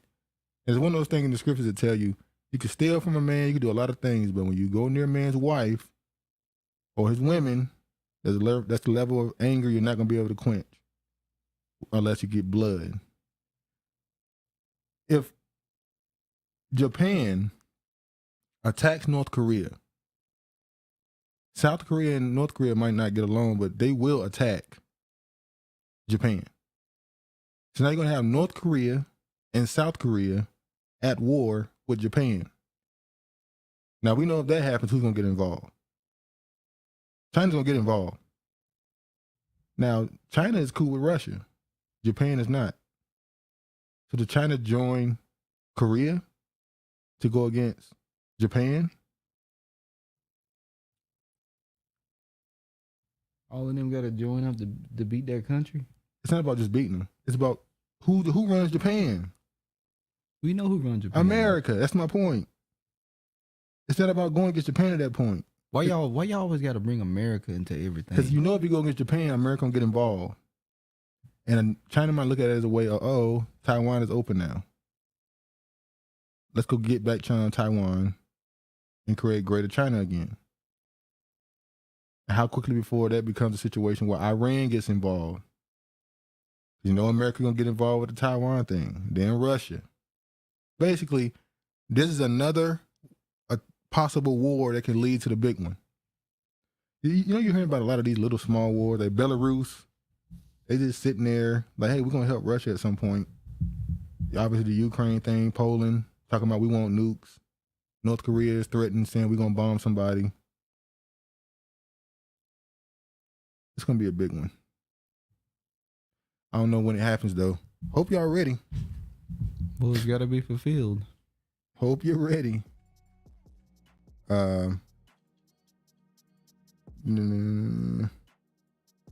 Tomato says 70 million is not a lot of money. My budget for developing a brake system is one new car was 70 million. They will address the rank, not the person. Okay, so I guess I'm supposed to only address my superior by their rank. I don't have to actually yes sir them and acknowledge them as a person, just their rank. Well, ain't that what the military want? Don't they at that point, don't they want there to be less personal connection between their soldiers?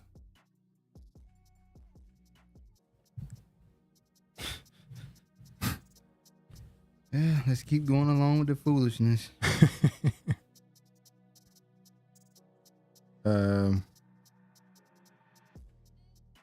George says, not making the national media in Australia gave up the gun rights in the 90s, so now you know why they try to take all the gun rights in America, USA, with their PSYOP stories. Dude, you just choked like Travis when you're addressing it. Addressing who? There's a conference from 2019. Travis, I would choke you. Travis, I would choke. Travis, you choke one more time. I'm going to use these hands to holistic wellness. Ship Travis to Australia so he can get that treatment. Right now, this moment, military is forcing people in Australia to get the vax by military gunpoint. Australia bad, though. We talked about that. That's what, look, Australia got us in trouble. There's a few topics that got us in trouble. Australia was one of them. But yeah. I think that's it for us today. I think we talked about everything we got. Hold on. Well, it was a dry week. It very. We had a dry ass week this week. Well, I mean, it's right going into Christmas and had stuff. To pull a rabbit out of hat. Oh Lord! All right, you got anything else you want to say last before we get up out of here and let these people go? No, thanks for viewing the channel. Anyway, man, I'm glad y'all came and gave us the support. Hopefully you enjoyed the conversation we was having. Still ain't got this thing working properly, but at some point we will. But anyway, man, we're gonna go ahead and get out of here, let you go. Be sure to like it on your way out. Really appreciate the support. All praise to the Most High. And peace, man.